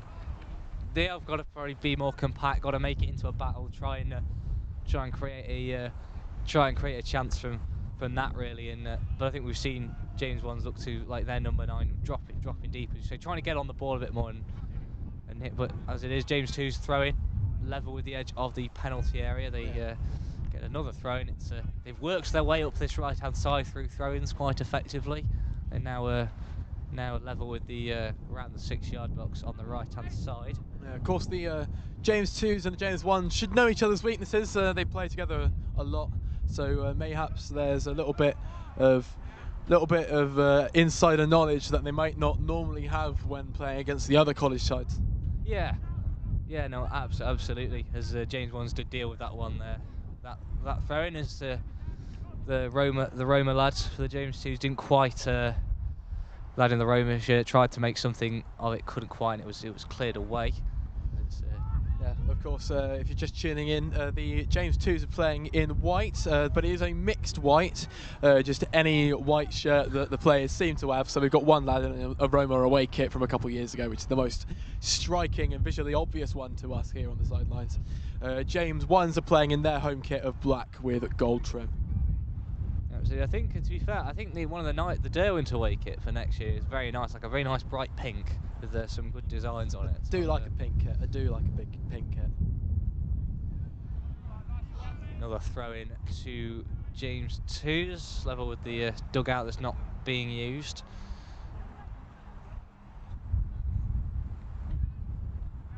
Yeah, it's a bit of head tennis, but it has down the floor. James 1s have won the ball back there, looking to get the counter attack going. He's initially snuffed out, but the ones he's brought down there, that will be a free kick. He just left his leg there to stop him getting in the way. The referee hasn't. Yeah, it was a nice bit of skill by the James number 9, but the centre back just stuck the leg out. Took one for the team there. Not seen. Referee hasn't got his card out there, but tactical foul, if you will. I think so. Yeah, a professional foul. I think it was the probably the right thing to do when he'd been beaten. And the big lad from the back is going up for James 1s here, the number 19. He does seem to be one of the taller players on the pitch. Let's see if he can get his head on it when this ball comes in from the left-hand side. Yeah, except the bring those up for this. Let's hope the James 1s take the delivery is. It's going to be good. It is. Put it to the box. The flick on is there, but straight into the goalkeeper's arms. Just went with his head there. It was quite a low free kick, so he couldn't really get much power behind it. The 2s will. The goalkeeper looks to get them going, but again, as with a few minutes ago, his drop kick goes out of play, and it will be a throw in on the left-hand side to number 74 of the Wands. She's taken long, headed snuffed out. There will be another throw in, this time to the twos. They've won the ball back. I do enjoy the numbering system of the college sports because not like I can only assume that the players get to pick their own numbers, which means that you get to see some like most like normal numbers. People will want like the 3s or your 5s or your 10s. But occasionally you get someone with like a really high number for no reason, just because they've got a personal connection to it. Yeah, like you see some 99s, some 83s. It's quite fun, isn't it? Absolutely, yeah. We have a similar thing in the cricket as well. We picked our numbers for that. So it's I guess anything that means something to you, and if it's in the professional game, they're gonna bring it into this one. We've got a right back wearing number 3 as well, which I can't quite get my head around, but. Right back in 3 is not the worst crime in the world. Seen worse. Seen worse, yes. James Hughes looking to make something happen. He goes down under a bit of pressure there, and right on the edge of the box, it is a free kick. He looked like he'd just been helped to the ground there. Saw, I think it was, I can't remember which team it was in the Alcuin Langwith game, but there was a shout for a penalty where a player went down after being. After the defender had his arms out on his back. It was probably a bit soft, but you've got to be very careful in those positions. This is probably the most threatening position the James Twos have found themselves in. Yeah, right, it's a windy day here on the 3G pitch. So, and this will be free kick will be taken into the wind. So the artistic was power to get it up into the air, and he has done. Ooh. From our side, that looked very close to just floating casually into the back of the James One's net. But no, it just goes straight behind for a goal kick. I suppose we're a little bit disappointed there. He couldn't bring his teammates into the game, but like I say, that wind will be making it a lot more difficult to control those deliveries. James One's playing out from the back here from the goal kick, which is something we saw Langwith trying to do quite a lot, especially in that first half. In the early game, I think James One's will be a bit more used to it. So like you were saying earlier, maybe an influx of uni players as well at their disposal, perhaps. There's a throw in on the right. It's been taken back to the goalkeeper. The James Twos. His kick is snuffed out there by the right back for James One's. I would look to play the ball in behind. Oh, and his right back's got through. I think he was more tackling than shooting there, but he did make that third man run, didn't he? And nearly got him behind. Oh yeah, like a really interesting little underlap there from the James number 3. Don't think the Twos defence were expecting him to just crop up between the centre back and the full back there, and as a result he got a chance, but he snatched it a little bit and it's gone out for a goal kick. Yeah, I think he's just on the stretch there. It was a good little underlapping run, trying to make himself the spare man. Goal kick taken long by the Twos. It's back in possession with the Ones in the on halfway. They have given it away there, but there's been a few little technical mistakes that we've seen by either side. They're not quite getting a feel for the ball as they might want to, you know. Yeah, exactly, and we've seen the James Hughes left wing, and they just couldn't quite control it. Unfortunately, just bubbled off his knee, and they do have the throw in though. Oh, and he's managed to turn it well, the James Twos man, but defended well by the centre back for the Ones. Ball lofted up high, dealt with well. Good header, and number 9 is able to turn in the centre circle. This time he loses out, gives the ball away. It's won well by James' number 6, but can only find a white shirt. And Twos can build again, or can they? Because it's snuffed out by the 21. It's dropped to the number 9, edge of the box, left-footed shot blocked. It's going to be a corner. A little snapshot there by the number 9. Perhaps he could have taken a little bit more time. Maybe turned around, got his head up, because his counterpart, the number 21, has made a good little run into the box. It's good in rugby. It'd be called a charge down, I guess, wouldn't it? He's charged down the clearance. And he's created a chance out of nothing for his strike partner. It's going to be an in-swinging corner from right-footed first for the Ones. It's in the box. It's punched away by the, I think it's by the goalkeeper. Yeah. Again, the wind making it difficult to make it beyond the first man with the corner. As they have the ball again over on that left-hand side. Looking to allure a little bit of skill to get away, but only finds the James Hughes man, who's the ball cleared. The striker trying to put pressure on the defence, but the ones do come away with possession. Number 21 looking to big challenge. Big challenge indeed. The twos do win it back. Nice settled possession there for the twos of the right back. Lucky to turn, but he's lost down. It's going to be almost tackled by his own mates on the sideline there. Exactly. Yeah. Will be a throw-in for James Wands. Halfway, we are still goalless here, live at the College Cup final on a breezy Sunday afternoon here on Campus East. Number 21 tries and fails to break away from the James Twos defence, and the Twos do get it clear. I think the game is settling a little bit. The ones have kind of parked themselves in the Twos half, and but as yet not really strung much possession together in. Though the centre back's trying to bring the ball forward here and not quite able to loft the ball over the James Wands right back. Chance now for the Twos to build up again down this right-hand side for them. Dealt with there easily. He's probably had more time than he thought there. The centre half. It's going to be a James Wands throwing quite high up the pitch. And I think, as I say, I think the ones have just settled into territorial advantage without really creating any chances. But the Twos have not really been able to get out in these last few minutes. But the ones, as I say, have not made that count as yet.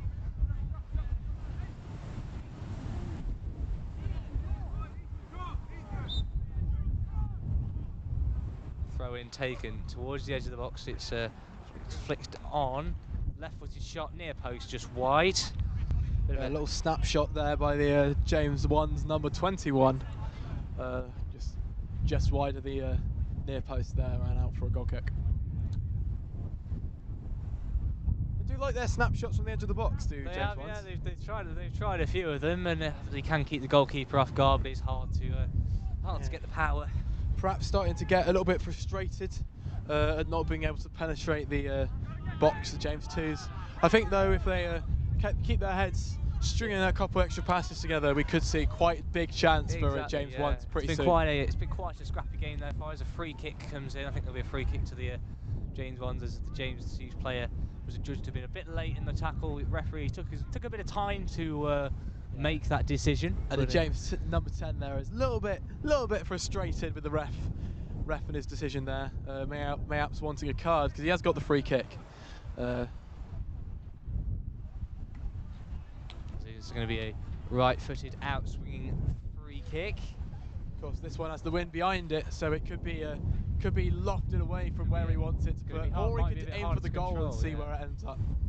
Because both attackers and defenders alike could be deceived a bit by the wind here, I think. Yeah, I think the ball as well is moving on the spot. Moving on the spot, exactly. Going to be James number 10 trying his best to make something of it, and he does whip the ball into that corridor of uncertainty, but no one's able to get it onto the end of it. Yeah, just a little bit too much on it, perhaps. Like you were saying, it's always hard to control that ball. It's just gone behind for that goal kick. It's still James first nil, James seconds nil. Here's the goalkeeper taking his time over this one. Not been a quality game so far. No, I think that's fair to say. I think been fairly scrappy affair lots so of far. Miscontrols, miss kicks. Hopefully, as the players settle down and the nerves make way, they'll see a little bit nicer football. As James Wands tried to build a little bit here, stopped quickly by the Twos. The battle comes over to this near-hand side, goes out for a Wands throw-in. That for once, I thought it maybe took a nick off the Wands player in the end. The referee did see it differently. Number 14 has given the ball away. Referee James Hughes won a foul there and didn't get one, but they've. There we go. There's a couple of missed out. kicks there. Yeah, Misplaced pass from the number 3 for 2, straight into the path of the. And then for the number 3 for 1, straight into the path of the 2 striker who miscontrols it, and the number 1's come away with it again. Yeah, no, absolutely. It's been a bit scrappy, and as you were saying a few minutes ago, that's not really changed. Good slide tackle in there from number 14, and will be a throw-in on the right-hand side. Still no real chances for either team. I think the ones had, as I say, the better of the territory, but not done anything with that. It's the twos looking to build here. It's going to be cleared away up towards number 21. He wins the flick on, but can't find a fellow teammate, and the twos will get it clear. A throw in the left back position, which number 74 trots over to take. Oh, boys forward, held up by number 9, who's not quite come away with the ball, but James Wands will recycle possession and go again. Number 9 cuts inside into a central position, leaves it to number 10, goes down. Shot comes in, just over the bar. High and wide. Perhaps if the number 9 hadn't tripped over there, he might have been able to make a run, and the Ones could have got a better quality shot out of that. But not to say that that was a bad shot at all, but when you're shooting from 20, 25 yards, you're never likely to put it in the top corner. It's always difficult. It was, I don't think it was a bad idea, but maybe the wind kind of helped it on its way there. Goal kick taken. It's won by the number 9 of James Wands. But where's it going to break? It's going to be a throw into James Twos on the right. I think that's where they're looking to get their attacks. And you mentioned it earlier in the game you thought that might be, maybe they thought about that before the game, that what their plan is, and I think that trend has continued. They've not really used the left-hand side that much. Yeah, they do seem to like to try and get the ball down the wings, these James Twos, but they're not really able to do so. They spent a lot of this first half camped out in their own half, struggling to get out.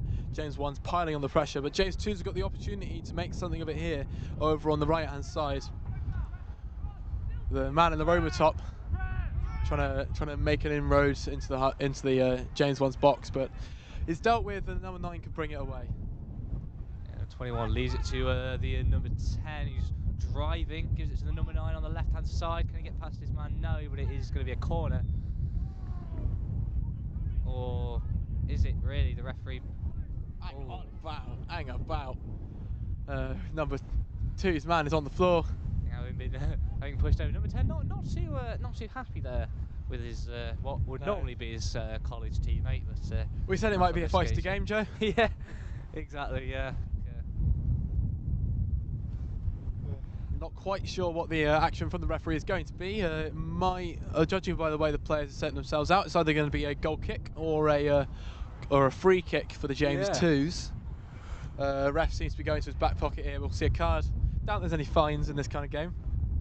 I doubt it. Maybe the first card of the afternoon. Maybe. The more fouls, the more cards your team picks up, the more share of the pitch rental you have to pay.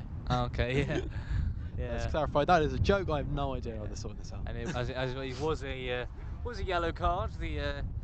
Getting the yellow card, making its first appearance of the afternoon. No, there was no bookings in the game earlier today as well. So it's been fairly clean. It's a corner to the ones on that far side, right-footed in swinger. He's staring at it a bit, and it's moved, so he's putting it back on its spot. You got to take it quickly, because otherwise the ball's going to move. And there it goes again. He's really struggling. Just take short corners. Probably going to be easier on this occasion. Well, high, very high. Post. Keepers. Well, I just go straight back out. Didn't have anything to catch because it's gone for a goal kick.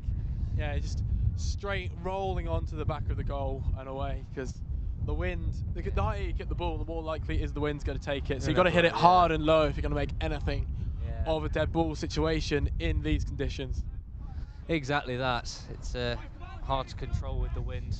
I think maybe see a few short corners later on in the game, as might be easier to easy control. Goal kick taken more in the central area, a bit of head tennis.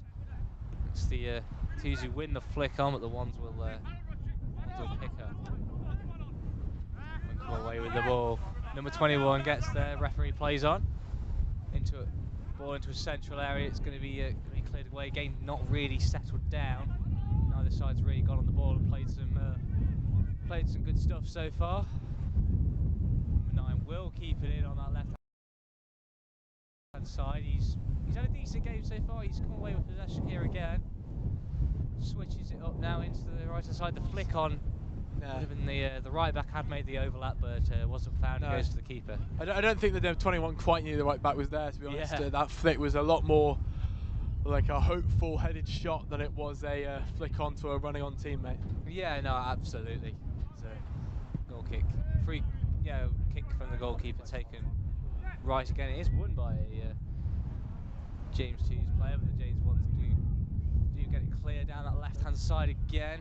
Number 14 trying to wriggle past the right back, but is unable to do so. It'll be a throw into the 2s. On this far side, it just gets that little bit colder. Yeah, the weather does seem to be in a very British sense, very unpredictable. It's sunny and then it's cloudy and then it's raining and then it's sunny again. Absolutely. James 1s do have the ball on the edge of the penalty area. Shot comes in and it's very much over the bar. And the whistle goes for half time.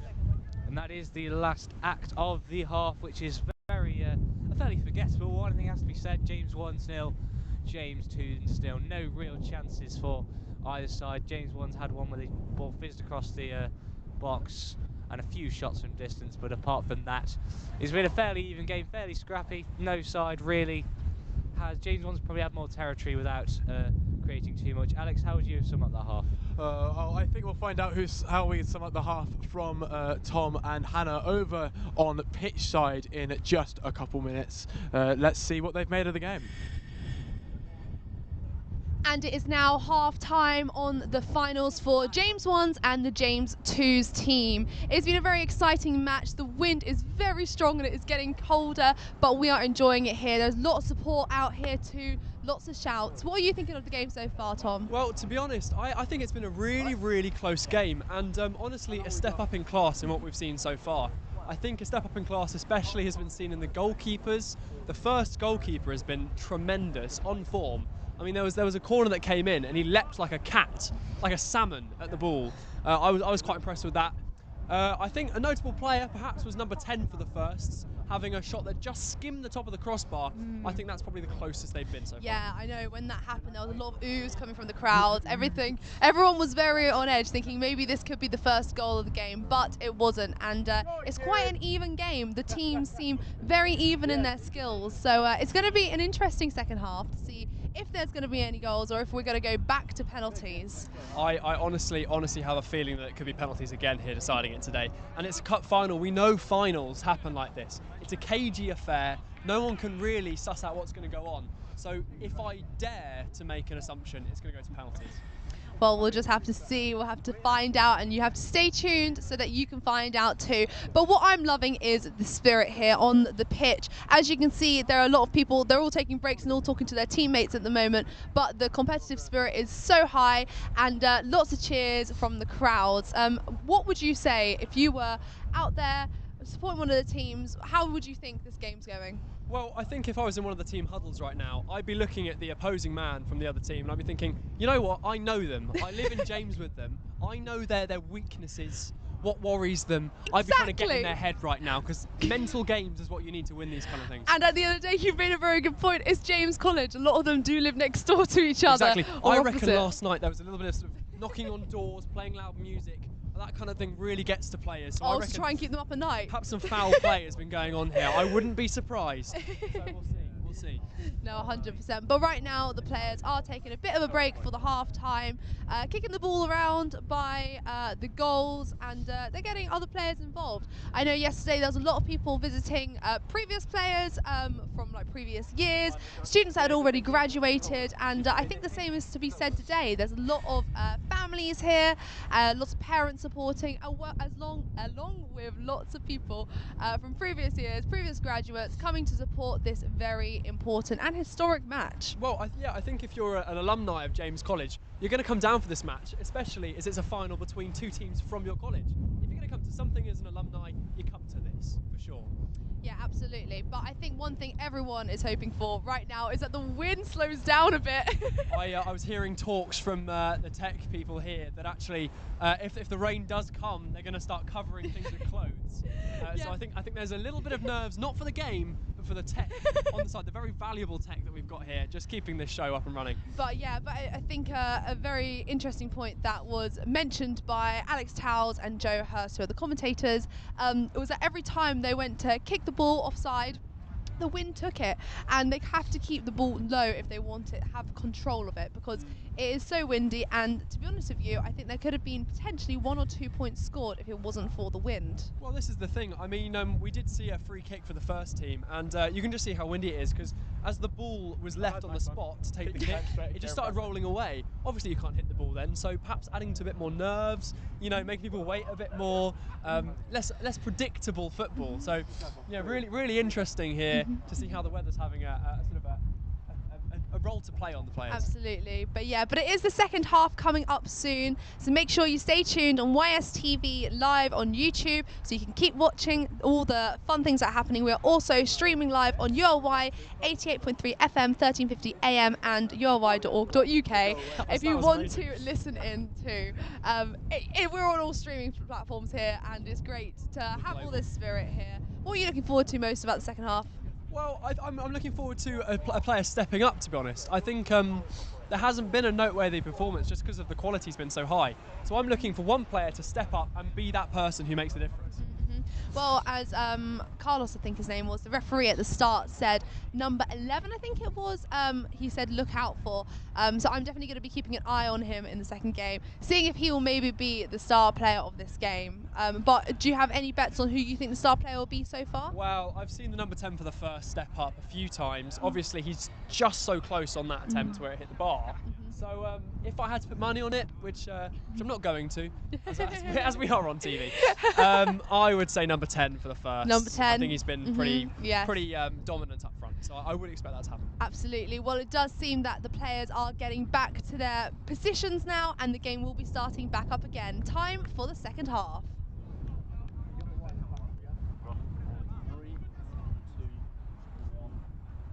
And a warm welcome back to the second half of the College Cup final between James First and James Second, 0-0 in the first half. Both teams had the chance to take on Bolton Fluids and have a stretch. And Alex, you think we'll see anything different in the second half? I don't know. It's been a bit scrappy. I think if we're going to get a goal within normal time in this game, it will be because of a mistake by a defender. So it'll be interesting to see if we see that. I don't think it's unlikely, but I don't think we're going to see any real moments of quality to make a difference here today, based on the first half, to be honest with you, Joe. Yeah, no, that's fair enough. I saw his left back wasn't really wanting to use his left foot on that occasion. Jays ones do have the ball on the right hand side now in their own half, kicking right to left as you watch it. James 2's left to right. James 1's are the ones wearing the black and gold. James 2's in the white shirt and variety colour shorts. They're on the ball now on the left hand side. Very scrappy half again. Neither side getting any real time in possession as the number 9 made a run, looked to be launched him high, but the ball did not find him. James 2's in response playing a long ball, but straight through to the goalkeeper.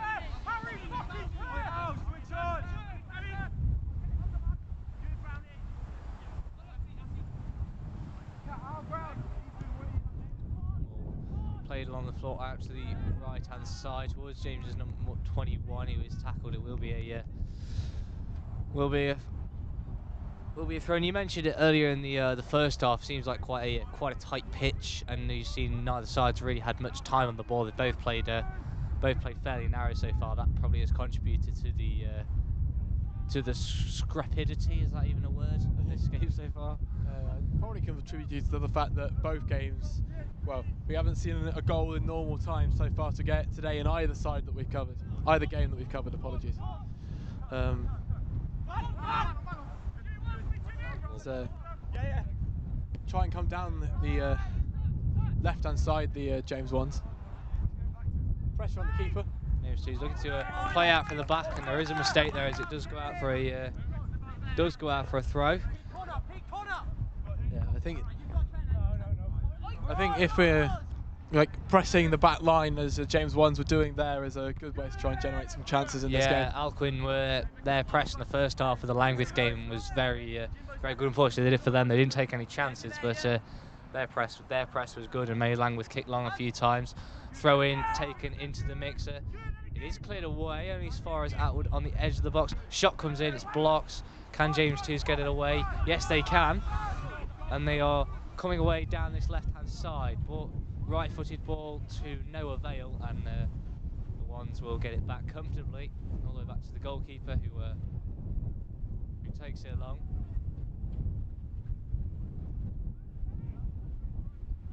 And the ball goes out for a throw-in over on that far side. Right side next, the rest of the James football team coming down for their afternoon's entertainment. So the ball looking for the number 9 Gregory is a little bit too long. It will be back to the possession of the goalkeeper.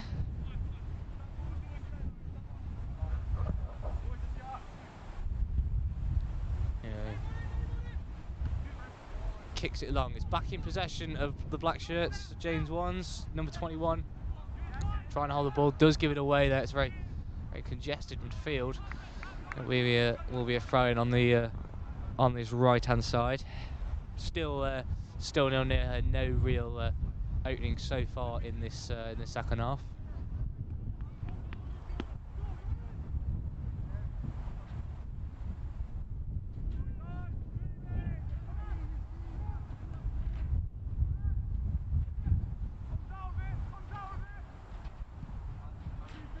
James was looking to work up this right-hand side here.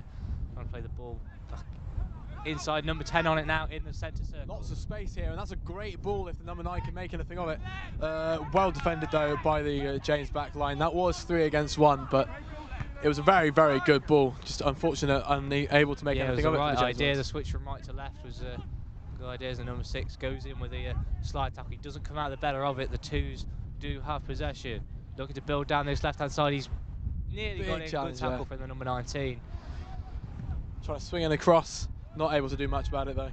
Be a throw in on the left-hand side. A couple of strong challenges in there. It's the first real chance the James Twos have had. It's kind of the first time they had any real time on the ball in the one's half. It was a good tackle. They got the ball very throw-in level with the edge of the penalty area. Yeah, neither team really afraid to go in strong in the challenge, which means we've seen a couple good, strong, sharp tackles here today, which you always love to see. Exactly. Yeah, always.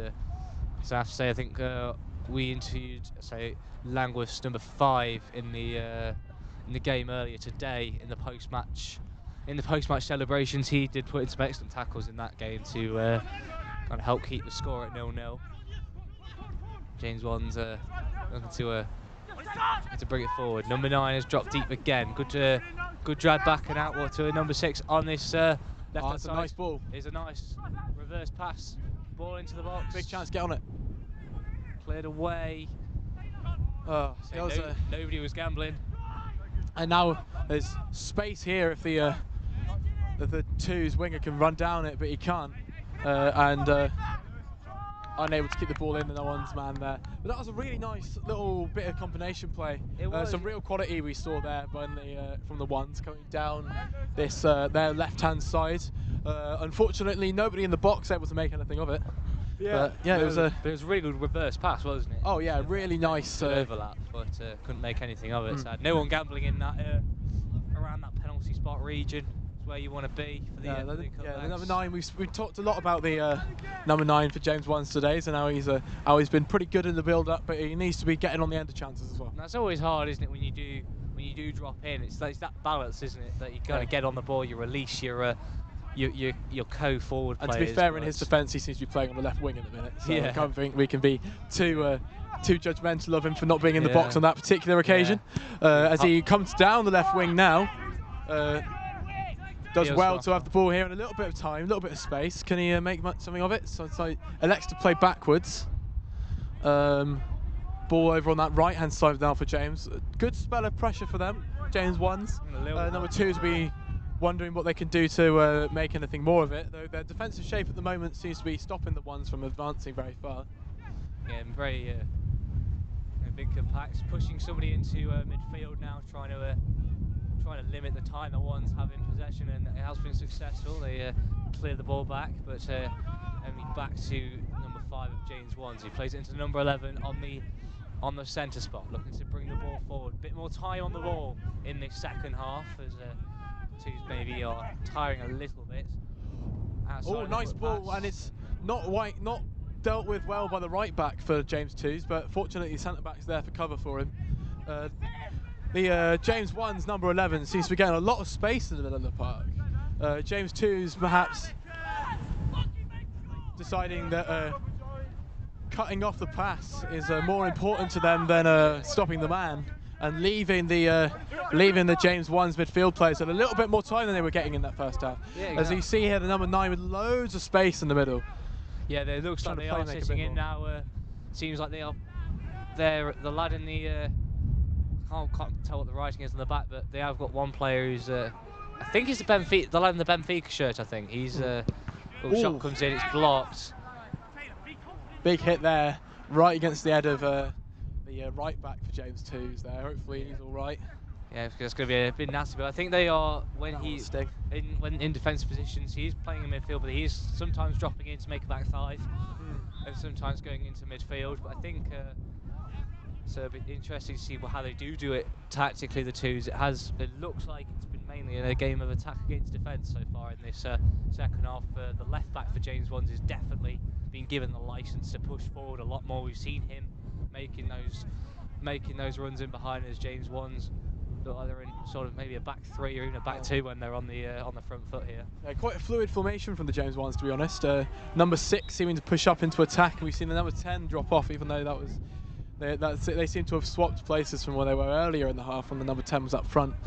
So it'll be interesting to see how the shape for the James Ones develops over the course of the game. But I think what we have seen is that James Twos have been pushed back so far, so that gives the licence to the James Ones players to just push forward a little bit more.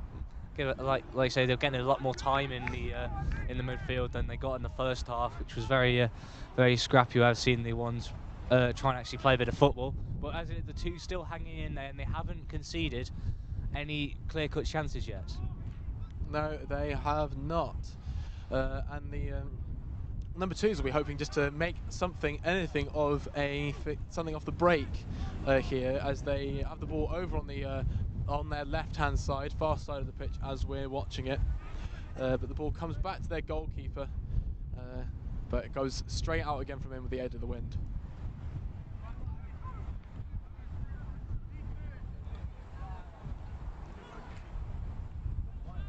Good tackle there from James Ones, but they do win it back as the clearance from the James Twos couldn't find anyone, and the Ones can build again all the way back to the goalkeeper on the left-hand side of his own penalty area. The number 11's dropped deep to receive it, but he's given it away. He didn't quite get a shout from his teammate there.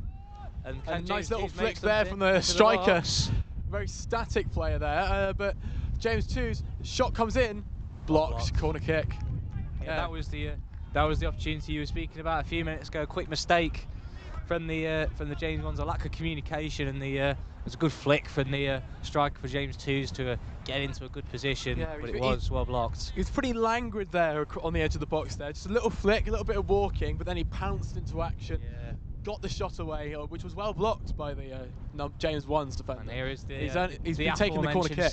The aforementioned counter-attack set piece coming in, flicked on at the near post. He's broke all the way to the far post. It was alive for James Twos, but it was the pass was short, and the James Ones can break here with the number 10. They've tried to foul him. He's keeping burning down the right-hand side here, and there's got men in the box if he can find him. But he cannot.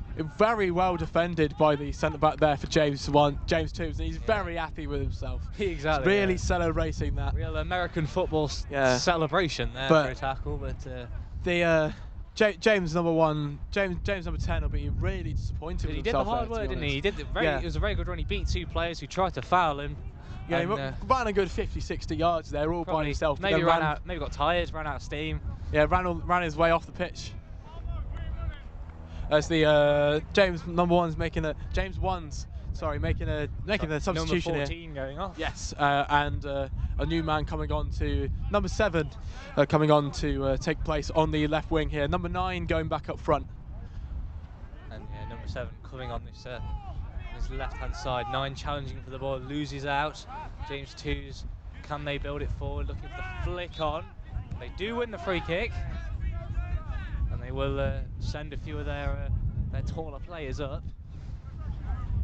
Getting a little bit feisty here. Frustration starting to show. James 2's, I think, well, I know it's cliche. The longer it stays 0-0, they'll grow in confidence. They'll believe that they can get something from this, and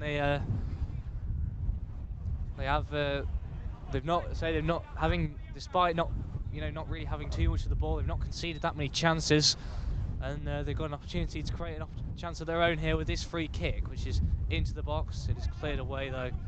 Number 6 has got the chance to play in the number 9 if he sees him, and he does see him, and the ball comes down this right-hand side again, but is well defended by the James centre-back again.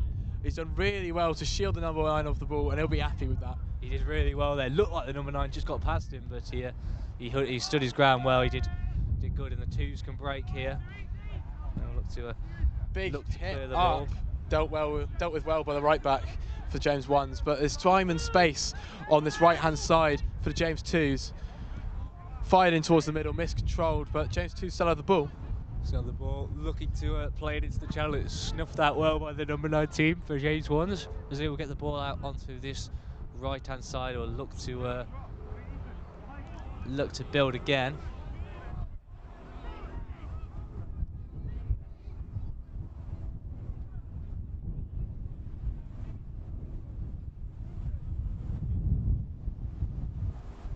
Throwing in the right back position as an aeroplane passes above us on the left.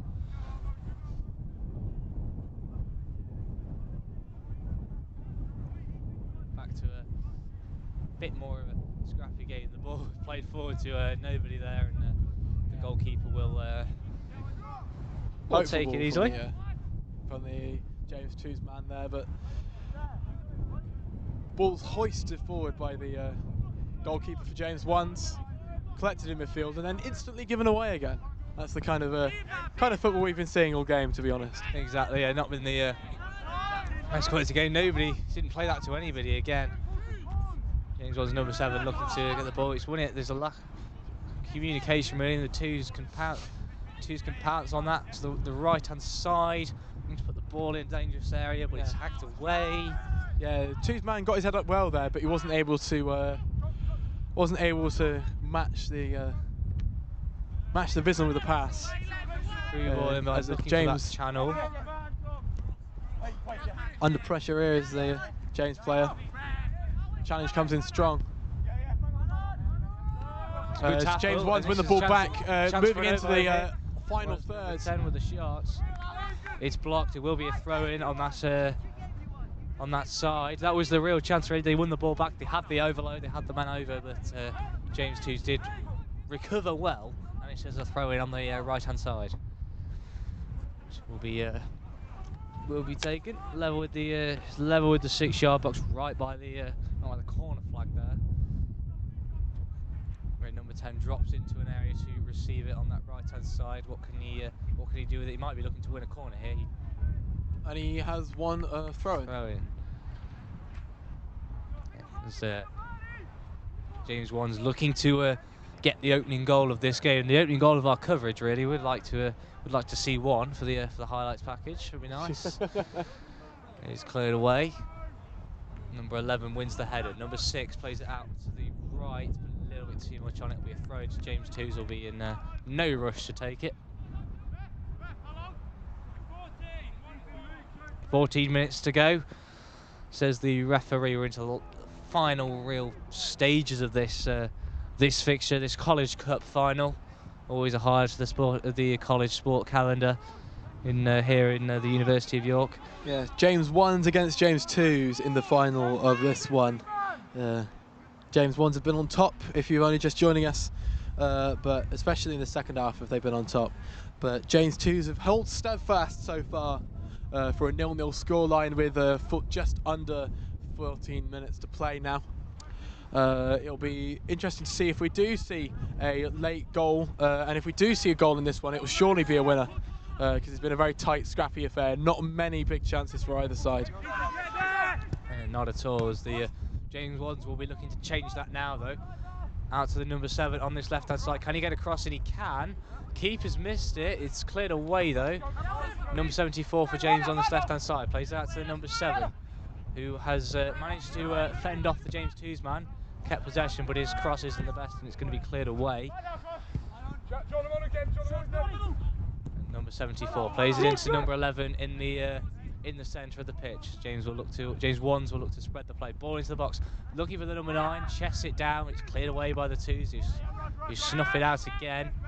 James 2 striker has dropped deep to receive it, and there's a good bit of play there to keep hold of possession initially, but the pass is short, and that's going to be cleared away for a throw-in. Must have been watching the England game last night and got some ideas from that, maybe. I don't know. I had the England game on my iPad. I can't say I was paying much attention. Yeah, I watched it last night. Very similar games to this, from what I think that's I think it's fair enough. I think end of season.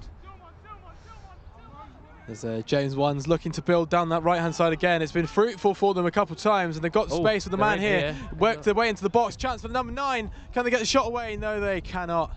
Yeah, the number 9 just scuffed his shot there. Number 7 looking for that back heel. That was possibly the biggest chance of the game we've seen. I'd agree. Yeah, it was no one just couldn't quite put his foot through it. Just on the penalty spot, he misses the kick. Nearly a good bad one as it fell to the number 7, but he couldn't quite. It was always going to be a tough to score from there, as it will be a free kick to the James 2s. Their player was being held right in the centre circle. Referee standing over that one now, as we probably just about into single-figure minutes left.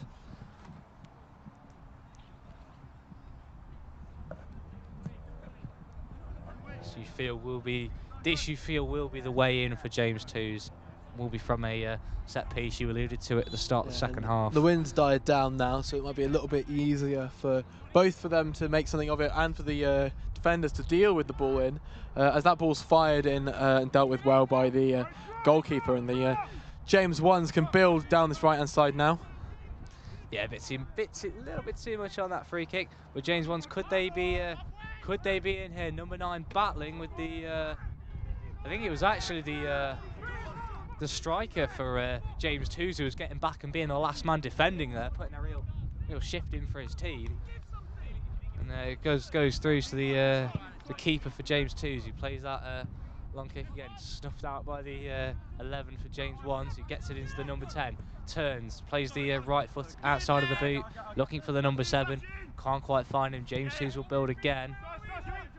Ball into the midfield area, picked up by the lad in the Benfica shirts. Clipped down the right-hand side. James Wands number 5 comes across to win the throw-in for his team in the left-back position. Again, game of very few chances. That one, that cutback where the on the right-hand side where the left-back was left for dead, and ball was played back to the edge of the penalty spot rather, but the shot couldn't quite come in. Throw in here for the James 2s to be taken by their striker, or at least he has been playing striker for some of the game. Can he get it in the box? Not quite. Well, gone out by the number 6, and James Wands will look to build something here, but it's their counter-attack is well defended. As the James 2's midfielder throws himself to the ground, gets that free kick. Perhaps maybe a little bit soft on that. James Wands not happy with the refereeing at the moment. Yeah, perhaps a little bit. Maybe you bought that one a little bit, but you've got to do that, haven't you, in midfield? This is an opportunity for the ball to be put in the box. Can they find a flick on? Ball comes in high. It's won by the James Wands man and cleared away as well. Now there's a chance if they can break. There's space in behind the defence, but no real chance for the James Ones to come away with it just yet, but they still have the ball. Just on the edge of the box, number 9 trying to make their way into the final third, but James 2s win the ball back and try to launch a counter-attack of their own, dealt with well by the number 11 for James Ones, and it's just about kept in, but only confined as James 2's man. The switch comes over for the James 2s, dealt with well by the left back for James 1s, out for a goal. Goal kick? Throw it. For not long, as just in case the listeners don't know, I believe it is straight to penalties if it is level at full time of the previous game, the plates game between Alcuin and Langwith. As the ball is into the box, it's James 1s do get a nick on it to get it away, diverges away from the danger area. Will be a throw-in to James 2's on the left-hand side, but if it is 0-0 at full time, it will be a penalty shootout. That is what decided the previous game, with Langwith taking the spoils in that one. Throw-in is taken. They do lose out on the edge of the box there, and it's cleared away for a throw-in. A good turn, and he's beaten a couple of men there, and won a throw-in a bit further up the field. It's a good tackle by the right back of James 1s. He's as the James 2's man, he did get past did beat a couple of players with some nice skill there. And the striker can't quite sort his feet out, but he has beaten his man. Can he get a cut back? He can, but nobody's there apart from the number 6 of James 1s, who gets the clearance in. The throw in here for James 1s as they try to build themselves. They've last 5-10 minutes or so, James 1s have struggled to put 2 or 3 passes together, but so has everyone. Yeah, exactly. So, I think that's been a common problem, I think, for most teams today. Well, the James 1s, can they change that here? The centre half driving them forward. He's driving into the opposition half, cuts inside, brings the number 11 into the game, into the number 10 who's dropped into an area, back in, turns again, recycles possession. Looking for the number 21, can he win the ball? No. But it's broken for the number 7. Almost. Almost, yeah. As the number 6, he played a ball in there. 7 had been a second earlier. Maybe he could have took it around the goalkeeper, but not to be on this occasion. James 2s will take their time over this distribution. Shout comes in to give it everything from the 1s players. And that is, there's not long left in this game. If someone grabs a goal, it's surely going to be the winner.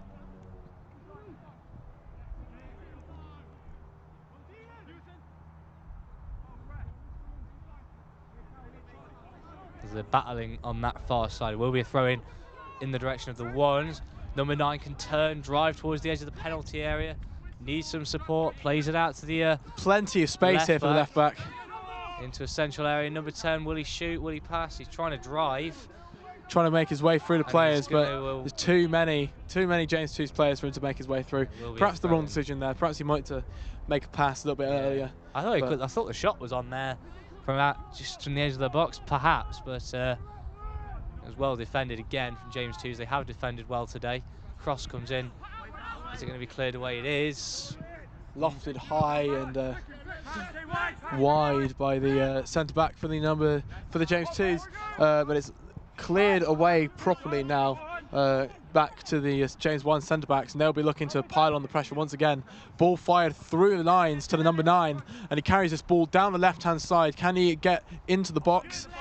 He's done his man, but he's still held up. Well, good defending by the.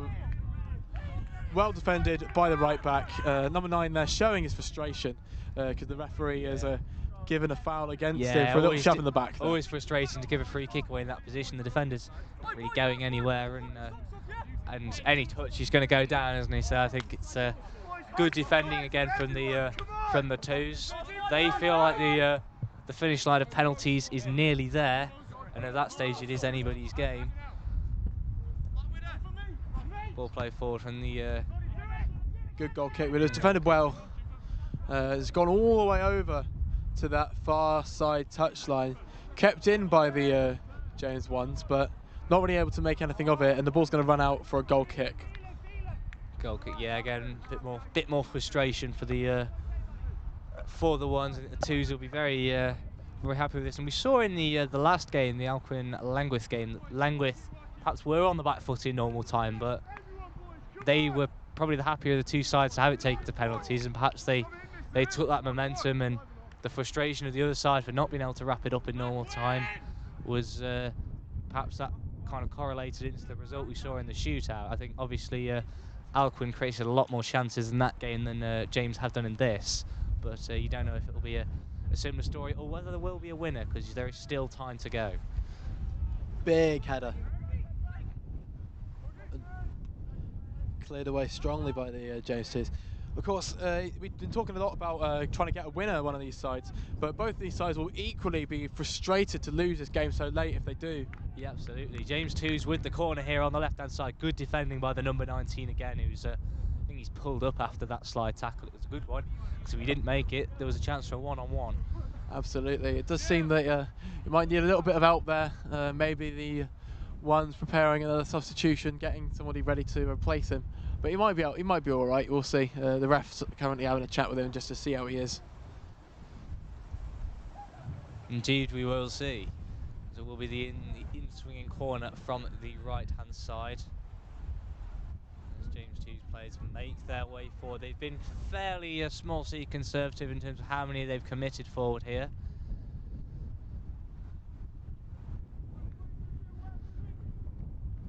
Then why would you want to risk it all to lose it at this stage in the game?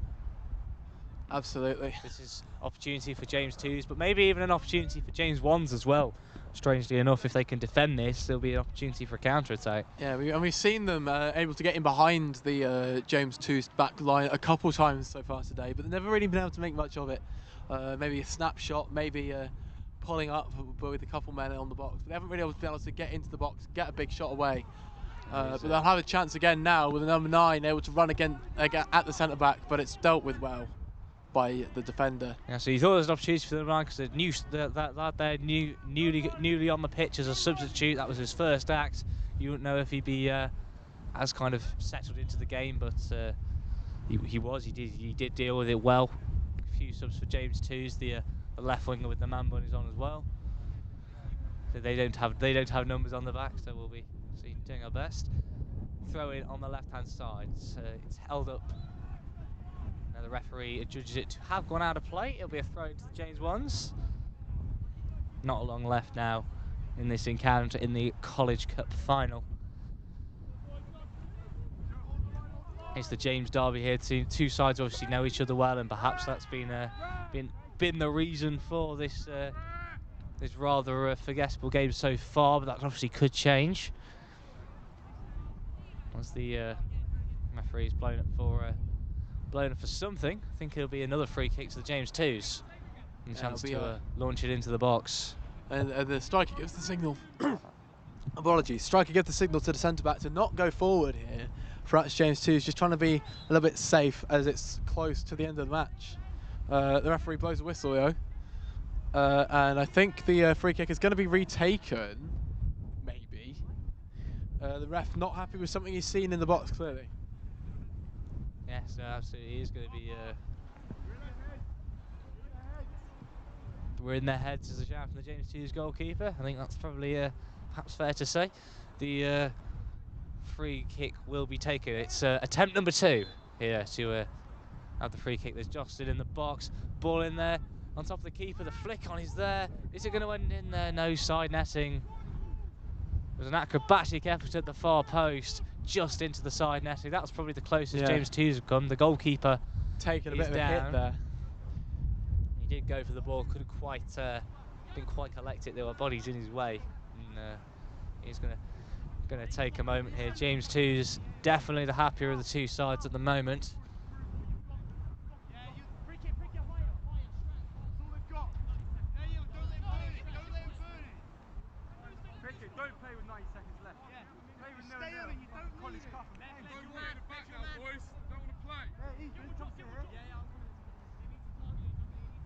It's fear the mind games going on now between the sides.